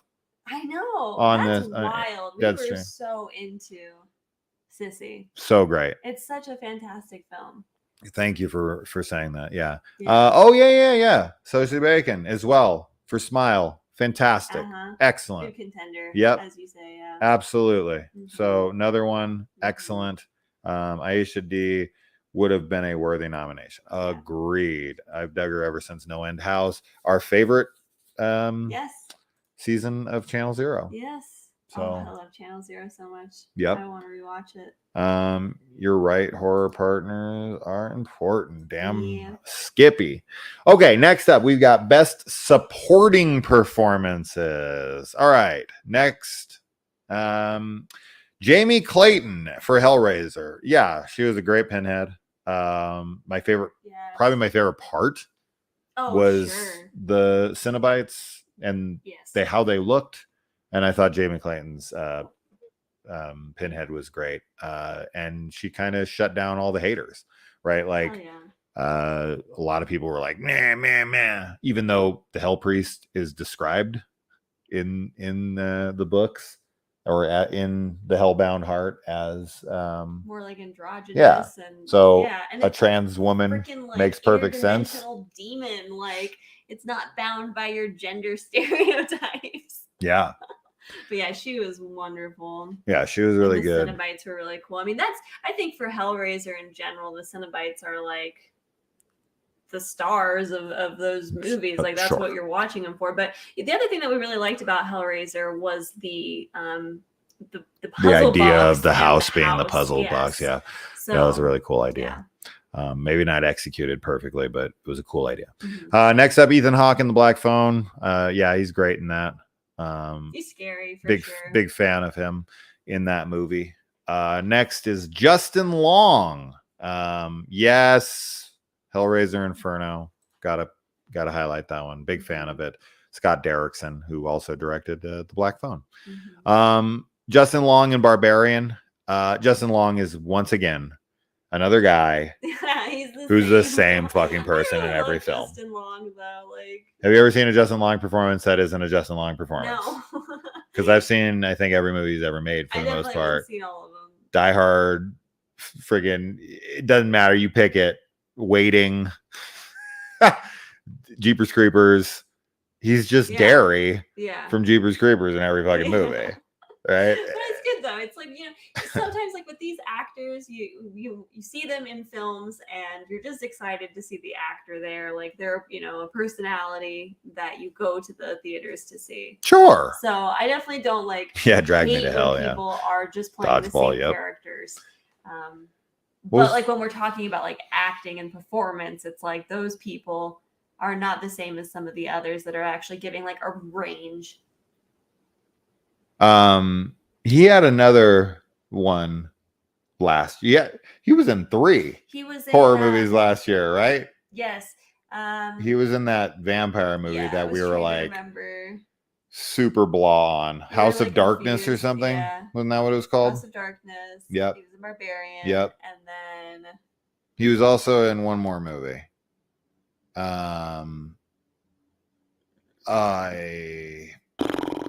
What was it?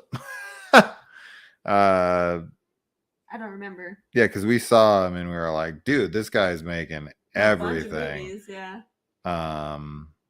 But next up we've got Madeline McGraw in The Black Phone. Her character is wonderful in that movie for sure, albeit pointless in my opinion for the story. We talked about this. Yeah. I don't see how her oh no, it was Clerks. 3 that he was in last year, but no other horror movie.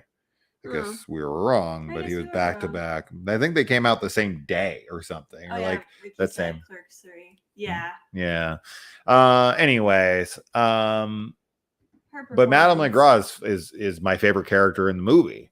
I thought she was Mm. great. I'm a big fan of her. I talked at length about how I think her character could have had more impact into the movie and made it make more sense for why she's even there.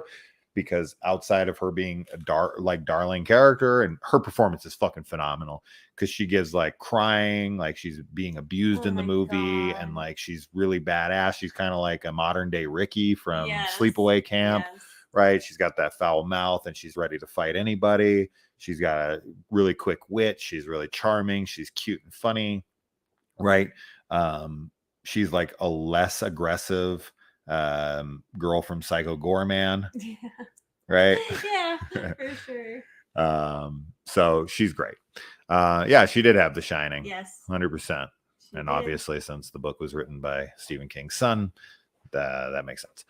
Jenna Ortega and Scream. I mean, fuck, Jenna Ortega was like in everything. She's in so You much want to talk horror. about talk about a chick that was in X, everything freaking- last oh year. my gosh. Wednesday, She's that gonna be American Carnage. Yeah. Um, She was in that one. It wasn't a horror movie, but we watched it. That was like about oh a yeah, school shooting. sure, That one was so intense too. yeah, She's wonderful. I love her. I think she's super adorable. Yeah, and she's super cute. I love. I think she's a very talented actress. I think, especially seeing her in that school shooting movie, I think she was like incredible in that. yeah. In Scream, And of course, Scream 5. yeah, she's wonderful. Which is what this is. Scream Yes. 5.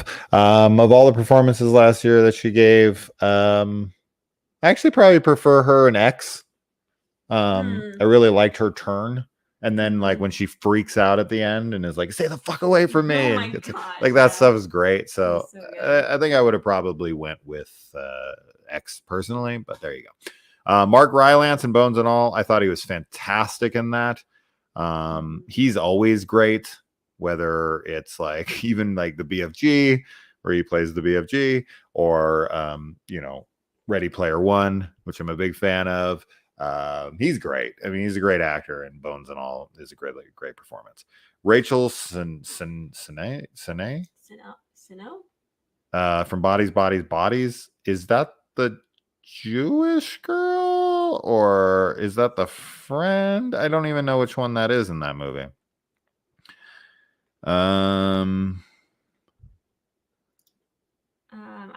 I don't know. Truthfully. Let's see. So. Yeah, it's the Jewish girl from Shiva Baby. She's great. Oh yeah. I love her. We had really liked her in Shiva Baby. Yeah, she's fantastic in really that. Great. Yeah, she's fun in Bodies. Mm-hmm. She's funny. Yeah. I don't remember her performance sticking out to like some best performance of the year type of thing, but I if it was for Shiva Baby, I'd agree. Yes. But Bodies, she's good in it. Brittany Snow and X, she's good. Mm-hmm. She just kind of like, isn't Brittany Snow the lead in that awful Prom Night remake? Because I feel like, I mean, I know exactly who she is in X. But she's in like the Pitch Perfect movies and whatnot. But yeah, Prom Night. Is she the lead in that? Yes, she sure is. I mean, she does a lot of the heavy lifting in the nudity department. That's my main memory of her in X. But she's good. She's like the Southern Belle who's like faking orgasms and whatnot. Yeah. She's fun. I would have, as I said, I like Jenna Ortega maybe a little bit better, but I would have preferred Jenna Ortega to also get naked alongside of everyone else. But that's my own preference. Kristen Stewart in Crimes of the Future. Kristen Stewart's another girl. I like her performances, but she's pretty much the same in every movie I've ever seen her in. I mean, she's very different when she's Bella. Oh God, don't even. Yeah, well, besides Bella, but in like Underwater, I really liked her in Underwater. We weren't big on Crimes of the Future, which we was weren't. It was a disappointment for sure. She's different you're right. She's different in Underwater. Yeah. She's more intense. Yes. Because she kind of feels like she's half asleep. Yeah. In a lot of her movies, but like that's her, personal shopper and stuff like that. She's kind of got that energy to her. Right, like really low energy. Yes. But in Twilight, she's not that. I love her in Twilight. I don't care. And But, then yeah. good old Stephen Yeun, is that his Yun? Yeah. From In Nope. Yeah. Yeah, he's good. Yeah. So who would I pick out of these people? My personal preference, probably Madeline McGraw. I really enjoy her in that movie. She's like the main reason I like the movie. I thought she was fucking great. I think her performance is excellent. Mark Rylance would probably be like real close second for me. Those are my picks. I'd pick Jenna Ortega. Wow. Sure. Okay. But That's I don't cool. know. Madeline, I mean, she was She's wonderful great. too. You know, so I think it'd be between those two. And I thought she stole every scene she was in an X. Okay. oh, That's cool. Because she was nude. I get it. I would have been. Oh yeah. Tim Roth in oh my God, Resurrection. He was great. creepy as fuck. Yeah, a good call. He was so creepy. I really liked Tim Roth. Trying to think of anybody else. I would say best something we did not mention for best lead performance that should have been on here 1,000% and would have been like in my top 3 of last year is the lead from Deadstream. Oh sure, yeah. His performance was fucking great. He was incredible. He was so funny, so charismatic. That's like a Bruce Campbell-esque performance. Yes. And it's kind of it's basically iconic to me. Yeah, it was. I love it. As far as like supporting characters go, and another one that I would have put on here, but this is because we love Halloween Ends. I was thinking, but it's Corey. Yeah, I was totally thinking. And Allison would have been a great both like supporting. Yeah. I love both of them. Honestly, in that film. I mean, yeah. But we're big Halloween Ends. And Halloween Ends was my fanatics. favorite film last year, so it's like all of these categories. I'm just like, really, it's Halloween Ends.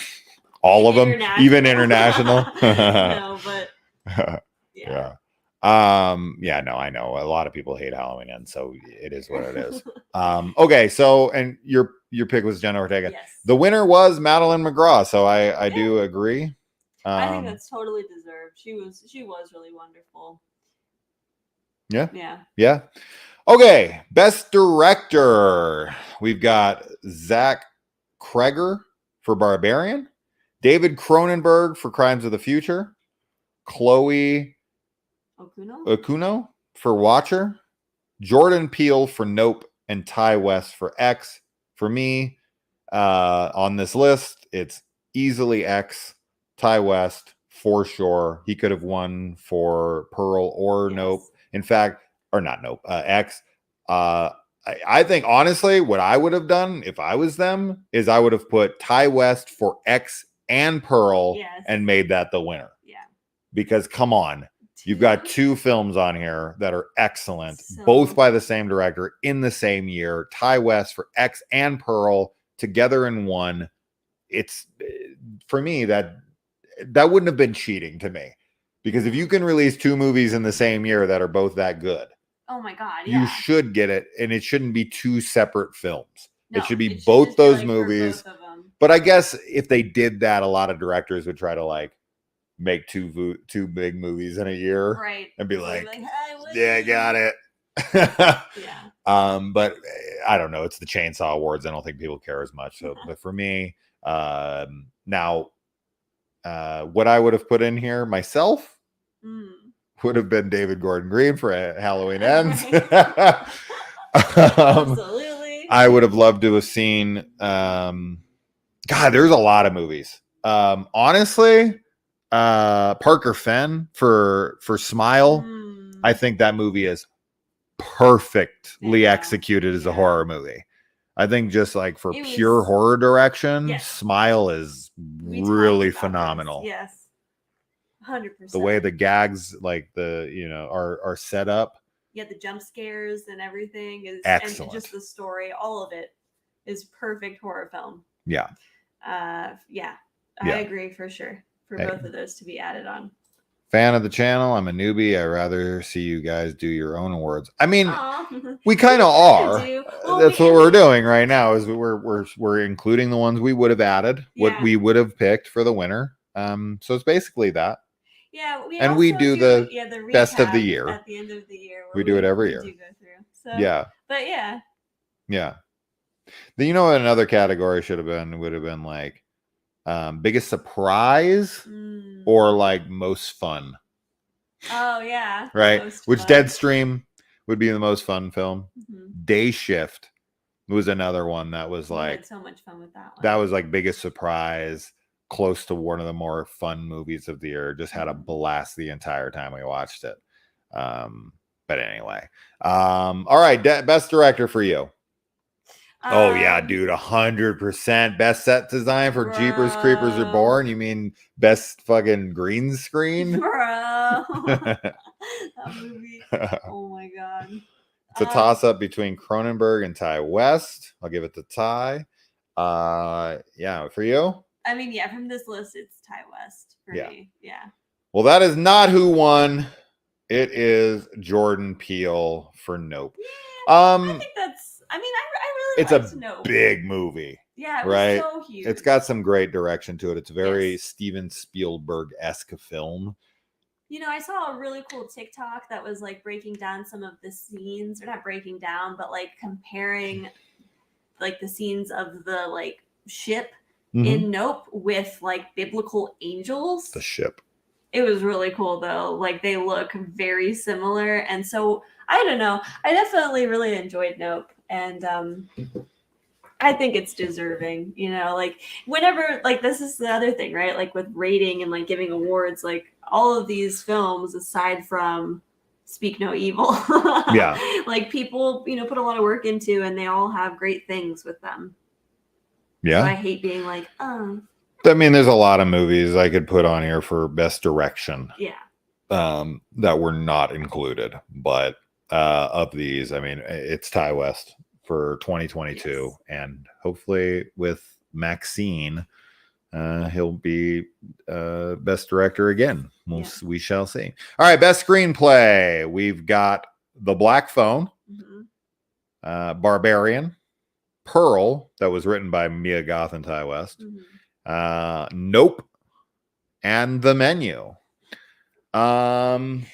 So Halloween Ends. definitely the boldest screenplay of the year. Smile. Smile's got a great We're like one. repeating all the same ones. Yeah, I mean, but that's what they are. Best screenplay for me, just for the writing of the film, I would actually, surprisingly, I would pick The Menu. I figured that would be the case for you. I think it has the best writing as far as like the dialogue. I think that's like the most intelligent script of maybe the year. Yeah, I would still go with Pearl for me. But I mean, I totally understand what you're saying about The Menu. Another one I might throw on here as opposed to some of these other ones would be like Men. I was thinking that too. I looked over and saw them and saw the poster. Soft and Quiet. Sissy, of course. Dude. Soft and Quiet for the screenplay. Just the fact they did that all in one take, like supposedly. I mean, obviously it isn't, but it looks like it is. Yeah. Very commendable. Yeah. I'm trying to see the others. Yeah. I feel like there's nothing lower. I know. Like every time I keep When you coming go down lower, on this it's lower, kind of I'm just like, fuck. Is this in order of how they're rated? Is that what this is? It has to be. 100% it is. Oh, it is. Yeah, I was gonna say, why are all the No, it shitty can't ones be, lower? because like this is. Oh, well, it And kind I of definitely did. did Maybe that you more just put than- the best ones first when you were making your list. Doesn't matter. Maybe. So yeah, for me, Pearl's fine. I mean, I definitely would be fine with that. But neither Pearl or The Menu won. No. I'll tell you that right now. The best screenplay went to The Black Phone. I love that movie. Yeah. I Um, loved it. Ricky says yes to the menu. I really enjoyed the story of Glorious. There you I go. did too. I was a big fan of Glorious. Tie between the menu and Black Phone. The menu, Okay. I guess. I don't like those nominations. Okay, well, Moloch and Resurrection would be the best screenplays. Okay, there you go. And then using green screen for the woods took me all the way out of Reborn. Fucking everything took me out of that movie, God. dude. Jesus Christ. Anyway. All right, next up, best cinematography. This one, unless I'm thinking, shit, I can tell you right now, it ain't gonna be any of these, but I think I know what my favorite is, but not off this list. Okay, best cinematography, A Wounded Fawn. Shocked to see that on here. Men love seeing that on here. This is probably going to be my pick. I think Men looks phenomenal. Men is 100% my pick for sure. It was gorgeous. Yeah, it's a Totally it's a gorgeous. gorgeous film. Next is Elliot Rocket for Pearl and Elliot Rocket for X. So both, and they are pretty wildly different. I do love Pearl. I do too. Cinematography because they kind of make it like this Technicolor 50s Fantasy. style kind of looking film. So I do really like the color palette there, but there's such like a richness. Okay, and the last is Nope. Yes.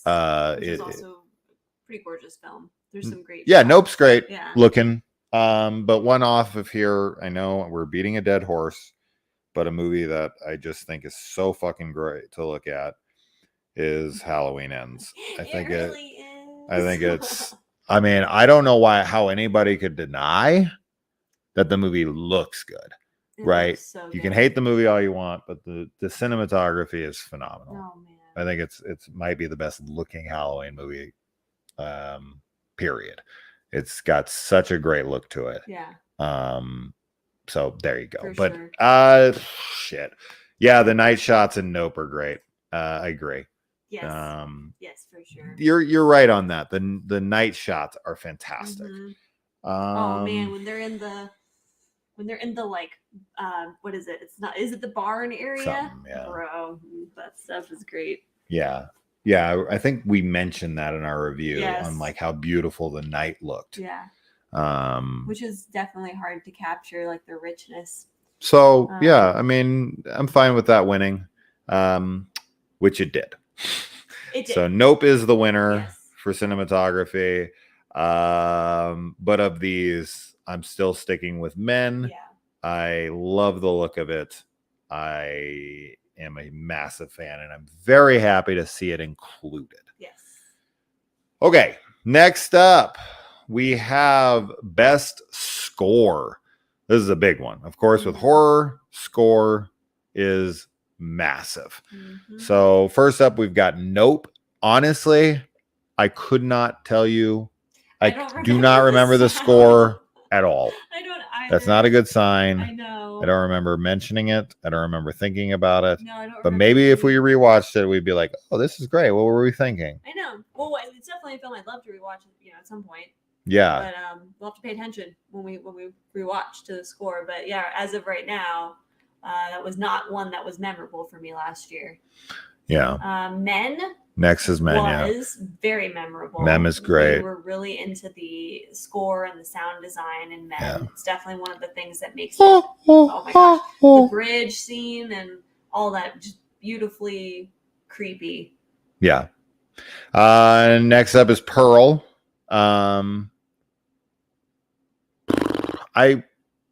remember the music from Pearl okay. I don't remember how much I loved it or didn't love it. I don't remember it standing out a lot to me, but I don't remember like hating it or anything. I don't remember any kind of like memorable beat score kind of thing. Yeah. If it was there was one movie we watched this year where we loved the score, but I can't remember what that was. Like a movie that I don't feel like is getting mentioned or talked about at all. I'll have to look and see. But there was something that we were like, oh man, the score was rad. Yeah. It had like a 80s synth kind of thing going on, Mm. but I'm just not remembering. Next up is John Carpenter, Cody Carpenter, and Daniel Davies for Halloween Ends. This is easily my pick. 100. This is my favorite Halloween score of the franchise. It's huge. I mean, it's so incredible. I don't know. Kills is fucking great though, Kills too. is really great. All Kills of has the a new ones. phenomenal fucking music. Yeah. But this one, oh man. I love it. I Yeah. love it so much. I love all of it. Yeah. And lastly, Trent Reznor and Atticus Ross for Bones and All. This is another one that I just don't remember.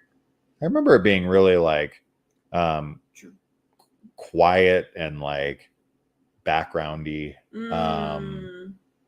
But yeah, it's not another one that stood out that much. It's just so easily Halloween Ends, with the closest thing being men. Yes. But as far as this one goes, it's Halloween Ends pretty much across the board for most people. So that's great. Best soundtrack category? No, there is not that I saw.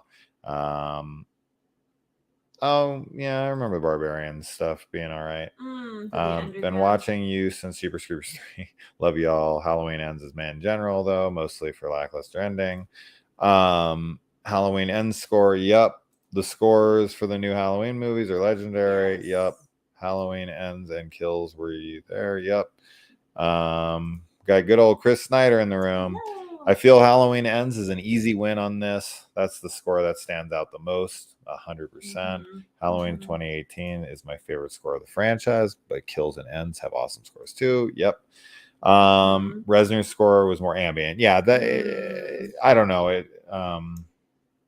That's what I thought. Yeah, that's my memory of it. Backgroundy. I really love the music from Trent Reznor did for the Quake games. Quake games? Oh my goodness. Like the old? Yeah, super old. What? I used to play those all the time with Speaking my dad. of horror being more independent things, perhaps there should be a budget constraint picks for these types. Oh yeah, low budget, Sure. no budgets. Yeah. Godforsaken. Oh yeah, would win that for me. Category. Great category. Halloween Ends easy for yes, agreed, and it did win. Thank God. Yay! Yeah, they would have had a riot on that one. So there you go. Halloween Ends did win something, and that was score like it should have. Okay, best costume design.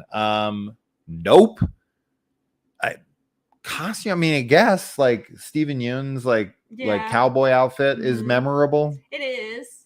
I don't know about anything else.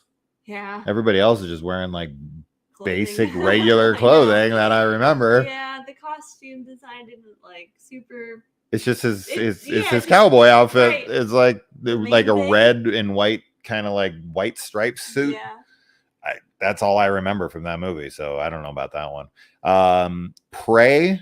I mean, yeah. I mean, you're doing like kind of like period accurate Native American garbs and whatnot. Right. Yeah. I mean, of course, anything like that's gonna be good. The Munsters. We watched this. We tried to watch it. We got about 30 minutes in and we're like, nope. I've had so many people tell me to like try and watch it and like give it another shot. No. But because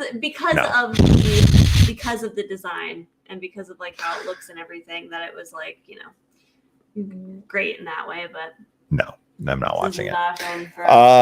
Crimes of the Future. I don't remember anyone wearing anything that crazy in it. It was weird. It's a weird movie. Stuff, for sure. So, God, really? I just remember people wearing like bags. Boring, basic, like potato sacks. I don't know. Nothing comes to my memory from that movie, but I'd have to look at it again. And then lastly, Pearl. Yeah, I mean, Pearl's got the aesthetics of the time period. And I really love her outfits, of course. I mean, Mia Goth could wear a fucking trash bag and I would think it was good looking on her, but like I really like the aesthetic of it. Of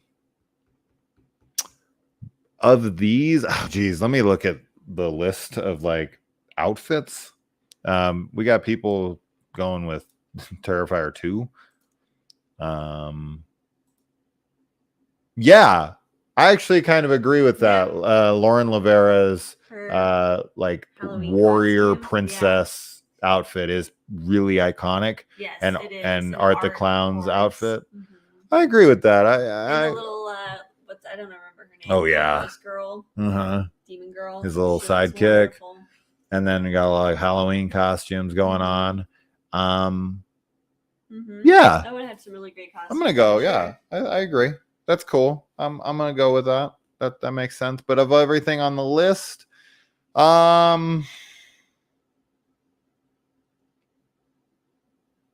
I guess Prey or Pearl. I suppose I like how authentic Prey feels Yes. for the time period. So I guess I'd go with Prey. Yeah, Prey was my pick when I voted for these. I like Pearls too, of course, but No, prosthetics will be for best like FX. yeah. So we'll wait for that, which is the next category. So there you go. And then of these choices, Pearl agreed with X. I have not seen the monsters yet, but have seen reviews giving it tons of hate from me. Rob Zombie is not made. Oh, ever made a bad movie? Oh, okay. I have not liked the last like 4 movies he's made now. So, but that's cool. The winner of this was, did you pick? Yes. Okay. The winner of this was Prey, which I agree with. Yeah, So I do I'm too. fine with that. Best makeup FX. We've got Crimes of the Future. Mhm. Yeah. I mean, I would have liked to see this movie go way harder, way weirder, absolutely. way crazier. I think Cronenberg has made much weirder, much crazier body horror. I feel like he's chilling out in his older age. And I would have loved to have seen this shit go nuts. Mhm. But from what we saw, yeah, I mean, it's cool body horror stuff. Nothing like super memorable for me, but I liked it. I like the pods, like his bed and stuff. Sure. You know, all Sure. that. But Yeah. yeah, I agree. Yeah. Barbarian. Yeah. I mean, I like the effects on Mama. That was cool. I agree. I mean, that's cool stuff. Damien Leone for Terrifier 2. We got Hellraiser, and we have X. Yes. Best makeup FX. This is like gore too, right? Yes. I mean, I Yeah. think everyone's gonna be picking Terrifier 2. Honestly, if I had to pick Hellraiser. Okay. Hellraiser Yeah. would probably be my go-to. For the I think the Cenobites and Cenobites everything. makeup is phenomenal. They did look wonderful. Oh, and I think Hellraiser would be really good for costumes as well. I really love I think it. Pinhead's costume with Yeah. like the throat opening and all that stuff, like with the outfit and how it. It's like costume and FX combined. Correct. Yeah. Correct. I go Hellraiser. Okay. Is going to be my pick. I I think think that's the a good pick. effects on the Cenobites is fantastic. Yeah. I mean, I think that's wonderful. I definitely remember picking Terrifier 2. Because I was kind of thinking primarily about like gore, but I think that Hellraiser is a great choice as well. Yeah, Especially Terrifier 2 is talking about it close.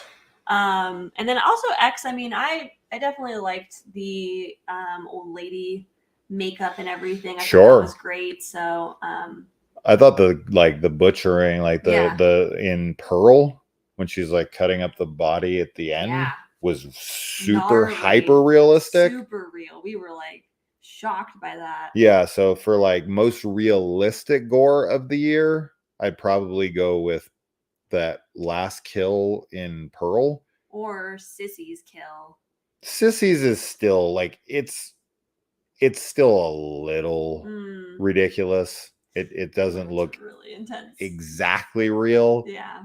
As to where the when she's like cutting the body up with the hatchet or whatever in the end of Pearl, that shit looked real. Yeah, it did. That looked like a real body being cut up. So and that kind of stuff when they cut into flesh like that and it looks real, yes. like cutting in into flesh, like in Maniac from 2013, yeah, where it's like, dude, like is that a real body? To look like that, like, yeah, that's too realistic. Yeah, yeah, for sure. So anyway, Yeah, Chris is with me. Hellraiser. All The head right. crush from Sissy was insane. I agree. I mean, I love that scene, and I've been talking about it all year. I think it's one of the best kills of the year, if not my favorite kill of the whole year, outside of, I guess, Terrifier 2's kill. But anyway, the winner of this was Terrifier 2. Yeah. That's to be expected. It was beloved, and I'm totally fine with it winning. It would be right there alongside, but Hellraiser, I don't know, man. Hellraiser's got some phenomenal effects. Oh, and another great makeup effects heavy movie that I was a big fan of was Texas Chainsaw Massacre. Mm-hmm. There was some right. fantastic kills and Yeah. makeup in that movie. Yeah. So That would have been a great nomination for sure. yeah, but it got no attention this year, No. which is such a shame because I think it was great. Okay, next up we've got best creature effects. First is Prey, which was great. Loved the look of the Predator. Yes. Had a really, really cool look to it. It was slightly CG'd. So it wasn't 100% makeup. Yeah. So that's kind of a cheat to me, but it's creature effects. So it can be a blend of both. It doesn't have to be makeup. That's why it's not under best makeup. Right. It's right. effects. Next up is hatching. I thought the hatching creature was excellent. That could I think it does have some CG in it. I think there's a little bit, but there's definitely a lot of practical too. Yeah. For sure. Next up is VHS 99. This had some really cool shit, especially, of course, in the segment that was done by the Deadstream guys. Mm-hmm. That's where a lot of the really cool stuff is. But this does have some really cool creature effects, and I agree with it. Jurassic World Dominion. I still haven't seen it. I've been waiting for Kayla to watch this. I know a lot of people hate it, but I've always liked the Jurassic Park movies. I even like the Jurassic Park freaking television show, Camp Cretaceous, which I watched with my kids. So I've liked everything, but I keep waiting for it. I actually own it on 4K, which is crazy, but I haven't even watched it yet, so I can't say. But the dinosaurs always look great, so I'm sure it looks awesome. And then Nope. Yes. Yeah, I like the ship. Of course, yeah. The design of the creature in Nope is like everything. Sure. For that film. It's definitely one of the more unique, like, alien films. It's a killer sombrero. Yeah. But it's a great concept. It's a really cool concept. I was super into that. I think it's a wonderful twist, and like I said, just a cool new like spin on an alien abduction story. Yeah. For me, the thing that sticks out the most here for me that I remember the most of what's on the list would actually be hatching. I really like that creature. I think it's a super cool design. But the thing I'm not seeing on here that I would have put on here, and it would have been my winner off the top of my head, and what should have been in the last list for best makeup effects and would have been probably my winner, would have been Deadstream.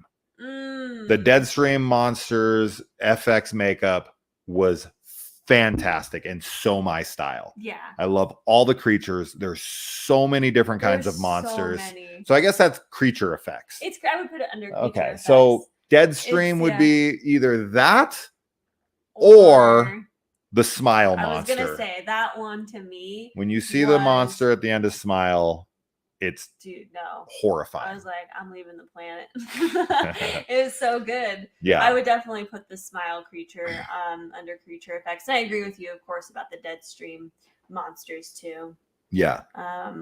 Yeah. Of this list, you're not going to put Chompy and the girls on here? Dude, Chompy and the girls is like, you know what? I would.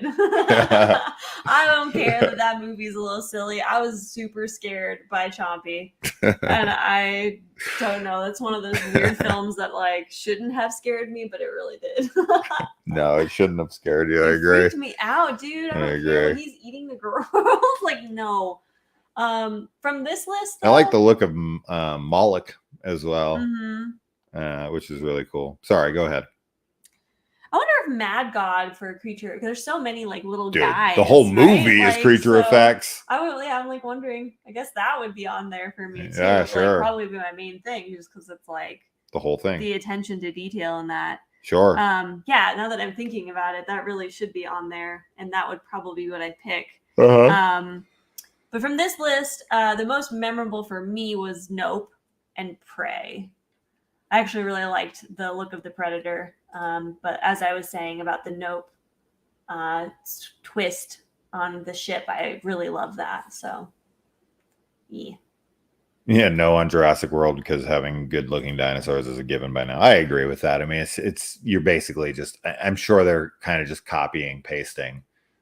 I have no doubt that for something like Jurassic World Dominion, they just took a lot of like already pre-established 3D rendered models in a computer and just put them over, because that's what they do. They make them and then they put them in the world, and it's like you've already got them made. Yeah. Right. And I don't think there's some huge upgrade from Fallen Kingdom to Dominion. I feel like they look the same. Yeah. And they're the same dinosaurs. Yeah. So right. It's So they're new and it's the same. Yeah. I'm sure they use the same design for blue and everything. So I don't know. Anyways.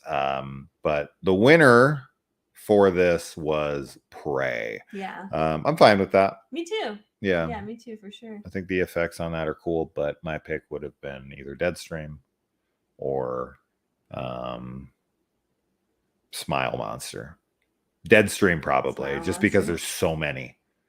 There's so many different creature effects in that movie. I'm gonna There's say like 15 of them, and they all rule. In Mad God, there's like Sure, Mad God's 5,000 in crazy. Mad God. I mean, So that's I'm gonna all it say is. That's not on the list for creature effects. I'm gonna say Mad God. So this next one, we don't have a big opinion on because we haven't know. seen like any of them. We haven't seen any of them. I hated coming We to watched this. some of two of them. Yeah, so And this is I best love documentary feature. documentaries. I'll watch all of these with you. I Okay. was just gonna say Jason doesn't like them as much. I will So, watch all of them. We don't watch them. So the found footage phenomenon, which we watched some of, In Search of Darkness Part 3, we watched some of. Living with Chucky, which Kaylee really wants to watch. Pennywise, The Story of It. I'll totally watch it. And This Is Guar, which I do want to watch because I'm a big fan of Ragnarok. I think that album rules, and I think they're a fascinating band for sure. I don't know why that's a horror feature exactly, but because the band is horror inspired. Yeah.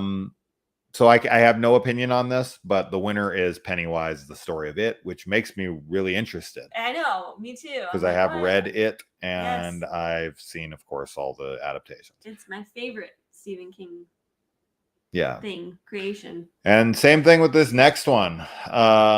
Yeah. Best nonfiction series or miniseries. We haven't watched any of 101 these. Scariest Horror Movie Moments. We didn't watch this specifically because Kaylee hasn't seen everything on the list, and she doesn't want to have those things ruined. But I do know the scene from Terrified is on here, which it should be.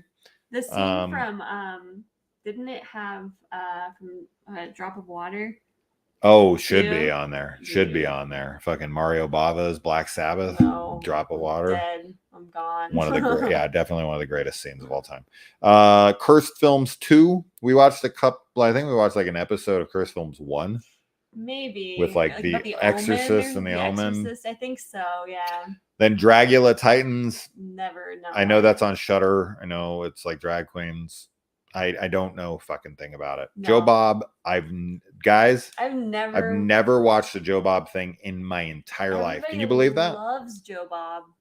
They do. Joe Bob Briggs is like an icon in horror, He's like and I've Elvira. never watched a single second of Joe Bob anything in my entire life. What does that say? We're not real horror fans. Just kidding. Fuck. It's because I'm Joe Bob. Yeah. Right? I don't need a narrator to take me I'm Joe through Bob. horror. Right? Like, Yeah. I'm not saying there's not an appeal to it. Sure. Right? Like Elvira, same thing. I never watched any Elvira. I've seen her movie. But I've never watched Elvira growing up. I did watch a little, like I will admit, I did watch a good amount of Gilbert Gottfried's USA Up All Night. I used to love that when I was a kid. He had it wasn't always horror, but he had a show where he would every commercial break he would talk through it. So that was my big one. Yeah. So I don't know. I literally didn't even know who Joe Bob Briggs was I didn't either until Dude, 5 years ago. I didn't know. I who never he even heard of the was. fucking guy, and everyone's like, "Oh my god, he's the biggest horror Bro. icon." I'm like, "Bro, come on! I If didn't I'm even- this into horror, how the fuck did I not know about him? He's the biggest thing I ever." didn't know about him until I started getting on Instagram more, and I saw people posting. I'm like, "Who is this? What is this?" And then it was on Shudder, and I asked you. I was like, "Do you know Joe Bob? What is this guy?" So yeah. Yeah, I didn't know who he was until Scare Package. Yeah, pretty much. He is in Scare Package. Bro, straight up, I didn't even know who he was. I'm not gonna lie. So there you go. So- The winner of this was 101 Scariest. You didn't Horror even say Movie the Moments. last one. Which Oh, was Queer Queer for Fear. Queer for Fear. I've never even heard of this. Neither have Queer for Fear. I'm I'm assuming it's a guess it's about gay horror, right? yeah. It has to gay be. awakenings in horror, gay characters in horror. I'd be interested in it for sure. I feel like there's a lot of crossover for people that have these epiphanies of their sexualities through horror, and for people who are not heterosexual, it's just I'd totally be down to find out what those were for people. First up, look how sexy Ricky looks in his picture here. He's Jesus himself. This guy's worth being worshipped. I used to watch the Tales from the Crypt Creeper cartoon. Me too. Me too. Anybody watch Flash Gordon? No. Are you talking about Flash Gordon, or is this some kind of joke? Flash Gordon. That sounds like a porno. Yeah, I never watched Joe Bog because it wasn't in my country. He was in my country. It just, I don't know. Maybe it's a more back east thing because I never fucking even heard of the guy until recently. Okay, best series. Yes. Cabinet of Curiosities, or as we like to call it, Guillermo del Toro's Cock. His cock. Yep. Chucky, season 2, I'm assuming. Stranger Things, season 4. I don't know why they don't have seasons on here. What We Do in the Shadows. I don't know what season that would be because I've never seen a single episode of the show as much as people love it. One that we need to watch. Yep. For sure. And Yellow Jackets season 1. We will be covering Yellow Jackets season 2 episode finale tonight. Yep. As soon as we get off of here, which we need to do soon because we've been here for 2 hours and 21 minutes. For me, Stranger Things season 4. This is pretty easy for me. I really like a lot of Cabinet of Curiosity episodes. Some of them are excellent. The episode 3 and 4 are my two favorites. 3 being the best episode of the season. 4 is kind of a really weird, plucky, kind of silly one, but I love it. So great. But episode 3 is fucking phenomenal. One of my favorite single episodes of horror in this year. Yeah. Chucky season 2 was fun. Definitely looking forward to season 3. 100%, which is on target to hit in October once again. But Stranger Things season 4 is just iconic. The inclusion of Eddie Munson, Vecna, it's iconic. I think that it's the best season of the show. I know a lot of people prefer with season 1. I love all 4 seasons, so it's a toss up for me. But season 4 is just phenomenal. I love all the characters at this point.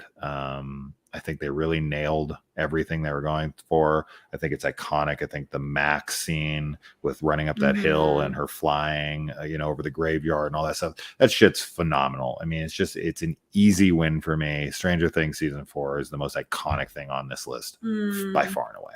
Yeah, I mean, it definitely is the most impactful, I think, as far as pop culture goes. I had a hard time with this one because besides What We Do in the Shadows, which I've never seen, I really love all the series. I picked Chucky because I'm obsessed with the Chucky TV series, and I have so much fun. It's my favorite thing when we are watching it. But I think everything you said about Stranger Things is true. So yeah. But a lot of people are going with You got Yellow Jackets. Okay. I Yellow Jackets was great. thought I great saw another first Yellow season, for Jackets sure. here. Am I crazy? Del Mm, Toro for me. Yeah. Del Toro. I Okay. liked it, but there's a few episodes I didn't like that much. Cabinets Okay. again. He's picking Chucky even though he hasn't seen any of them because Ricky won't watch anything he doesn't own. So he has to physically own it. So there you go. I watched Joe Bob once he hosted a showing of the original Halloween. I hated his comment on Donald Pleasance after Halloween 6. Donald Pleasance finally died. I don't know anything about that, but yeah, of course, Donald Pleasance is the best. Yes. Yeah, but the winner is Stranger Things, so I totally deserved it. Totally deserved it. For me. Not any What We Do in the Shadows people here, which is kind of surprising to me. That's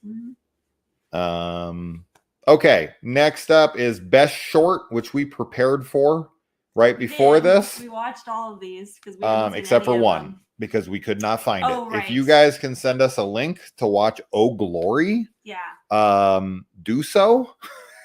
Because I sure as shit cannot find it. I looked everywhere, but the rest of these 4 we did watch last night in preparation. This is Blink with Micah Monroe. Once again, or not Micah Monroe. Who is it? What's her name? Oh my gosh, she's in The Boogeyman and she's in. Oh, right. You're sorry. I'm sorry. Sophie Thatcher. Yeah. You're right. I'm sorry. That's okay. Number 2 is Close Your Eyes, which really reminded me heavily of Lights Out. Yes, it's similar. It has a similar feel to it, and it's on YouTube, and it actually has tits. Yes, it does. Which blew me away. I was like, "What the fuck? How am I seeing tits on YouTube right now? That doesn't make any sense to me. I don't know how that didn't get, tagged and taken off the internet, but I'm fine with it. It's because it's because they're covered up by makeup a little bit, but you can. I mean, you paused it. I rewound it and paused it. Just to make, zoomed in. I was shocked by that. But then we have Guts, which is like Guts and Meat Friend are both horror comedies. Both are super silly. Guts is kind of trying to go for a Psycho Gorman kind of thing. I'm sorry. Meat and Friend is the one that's Psycho Gorman. Yeah. Guts is, you said Tim and Eric. Yeah. This guy works at some, since most of you haven't seen any of these, Blink is about this girl who is in like a coma, wakes up, she can't speak. All she can do is blink. And there's a demon in her room.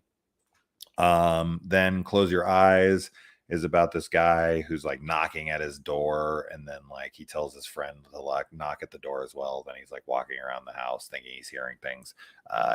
They're shorts, so giving a synopsis is hard without spoilers.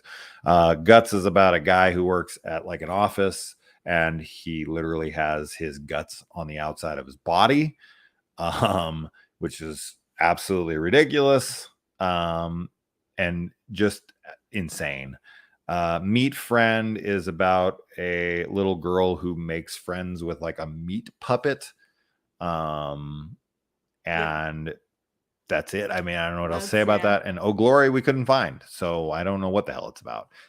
It's the longest of the 5 at like 16 minutes, but we didn't see it. So I have no opinion on it. For me, it was easily Blink. That was by far and away the best one. It felt like a opening. It felt like a cold opening for any like bigger budgeted standard horror film. Like if it was the opening for The Boogeyman, I would have completely believed it. Like because it's the same actress. It was made by Sony. It looked like a feature film. It looked like any high budget movie. And I thought it was a great concept. I thought it was really creepy and scary. Sophie Thatcher is hot and cool, and I really enjoyed the hell out of it. Yeah. So for me, easy. But me, Guts is funny, and Close Your Eyes is fun and cool. Meat Friend was okay. I wasn't really landing with the comedy, but Blink is for sure the best for me. Close Your Eyes is the one that I like the best. Okay. I think that it had the best tone and atmosphere. I think that the suspense and like the build up was really well done. I like the way it's shot and like all the darkness and everything. I think it utilizes like the darkness really well. But Guts had me like laughing out loud a few times. The comedy like worked really well with me. Mhm. So, but and Blink was great. You know, I definitely, yeah, I enjoyed it. And Meet Friend was fun and weird, and I always like that stuff too. So honestly, I like all of them, but Close Your Eyes for me was like the scariest one. I think that the effects of the creature too is like it looked really cool. Yeah. So Yeah. I mean, I liked it for sure. We've got thank you for the donation there. Sorry for being off topic, but will you watch Blood and Gold and review it? It is from the director who did Blood Red Sky. I love Blood Red Sky. I see that this is on Netflix. It is an action comedy drama war western. It comes out tomorrow. So thanks for bringing it to our attention. I was a big fan of Blood Red Sky. I thought it was freaking great and one of the bigger surprises of 2 years ago, I think. But yeah, super big fan of that. So I'm glad you brought it to my attention. Now I know to look for it. So thank you. Yeah, Guts is the one in the Guts was hilarious. Very It really Peter was. Jackson. Yes, I can agree with that. Yeah, for sure. It had me laughing a lot when the buff guy was like, "I'm gonna fight you." I don't know why. It just was so funny. The winner was in agreement with Kaylee. It is Close Your Eyes and I'll Kiss You Tomorrow. Okay. Best kill. There are no nominations. I think with this one, they were just like, I think it's very obvious what everyone's going to pick, so they didn't even bother with nominations. That's pretty crazy. I don't know if they do that every year. I don't know either, But honestly. it's the alley kill from Terrifier 2. This is the best kill of the year. Yeah. But if I would have done like other nominations, it would have been the head crush from Sissy. It would have been the bus massacre from Texas Chainsaw Massacre. It would have been the DJ kill from Halloween Ends. And lastly, trying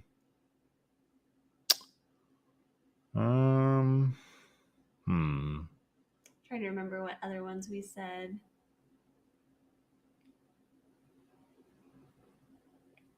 I wish something was from The Sadness, but I don't remember any like kills sticking out. It's like big time for me.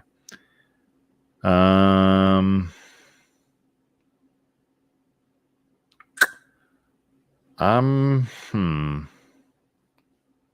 not seeing any like kills that I'm like having this big memory of currently that we're looking at here.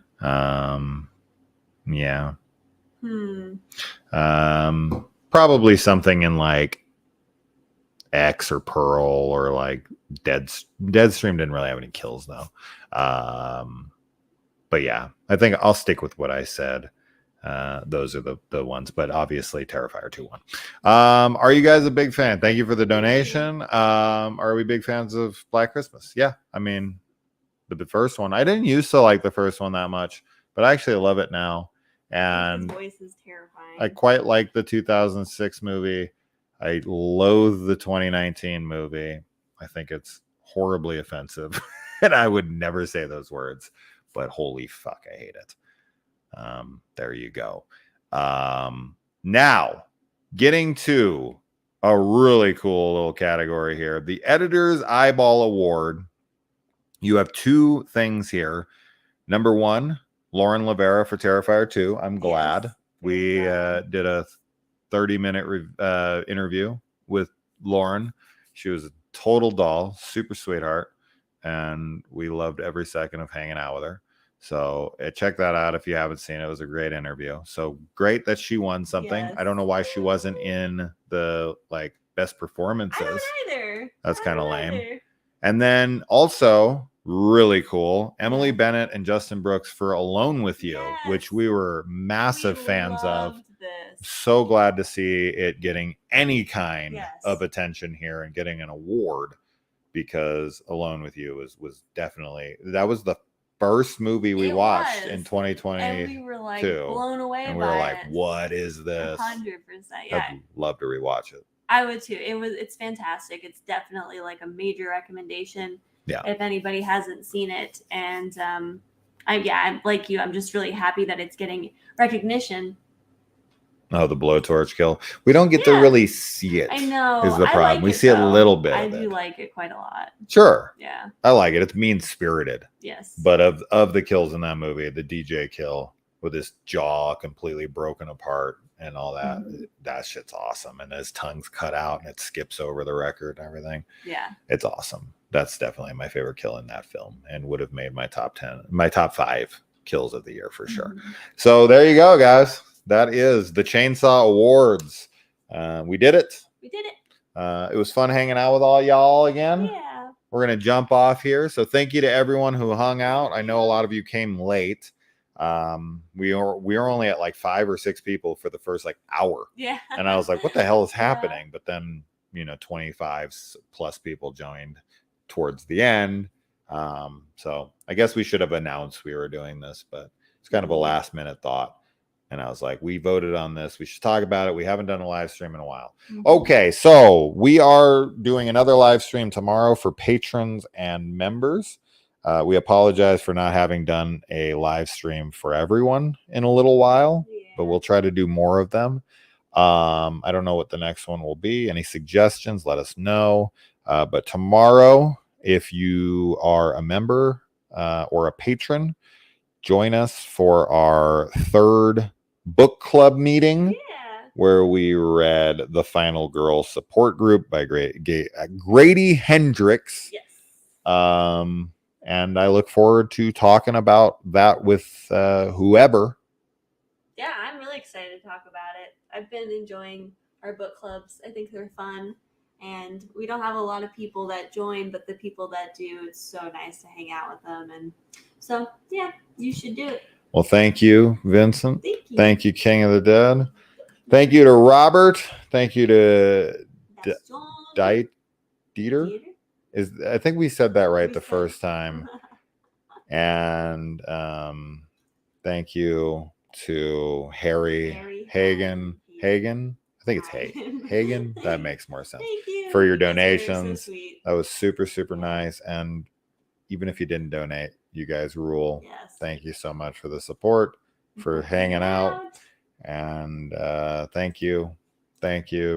Jesus says thank you. Sexy Jesus. Thank you, sexy Jesus. We love you. Yes. Hopefully we'll see you. Even if you didn't read the book, Ricky, We stop just by did our tomorrow. last watch Yeah, party where the that hell we were did, you? and we were like, what? I want to know, where was Jesus? Were you busy feeding people with 2 fish? Were you walking across water? What were you up to? Why weren't you here? What are you talking about late? It's 8 a.m. here. Looking forward seeing. Oh, geez. Watch Dead Stream. Yeah, let us know Watch what you it. think. Watch it. You'll love So, it. anyways, we love you guys. We'll see you next time. Peace. Bye.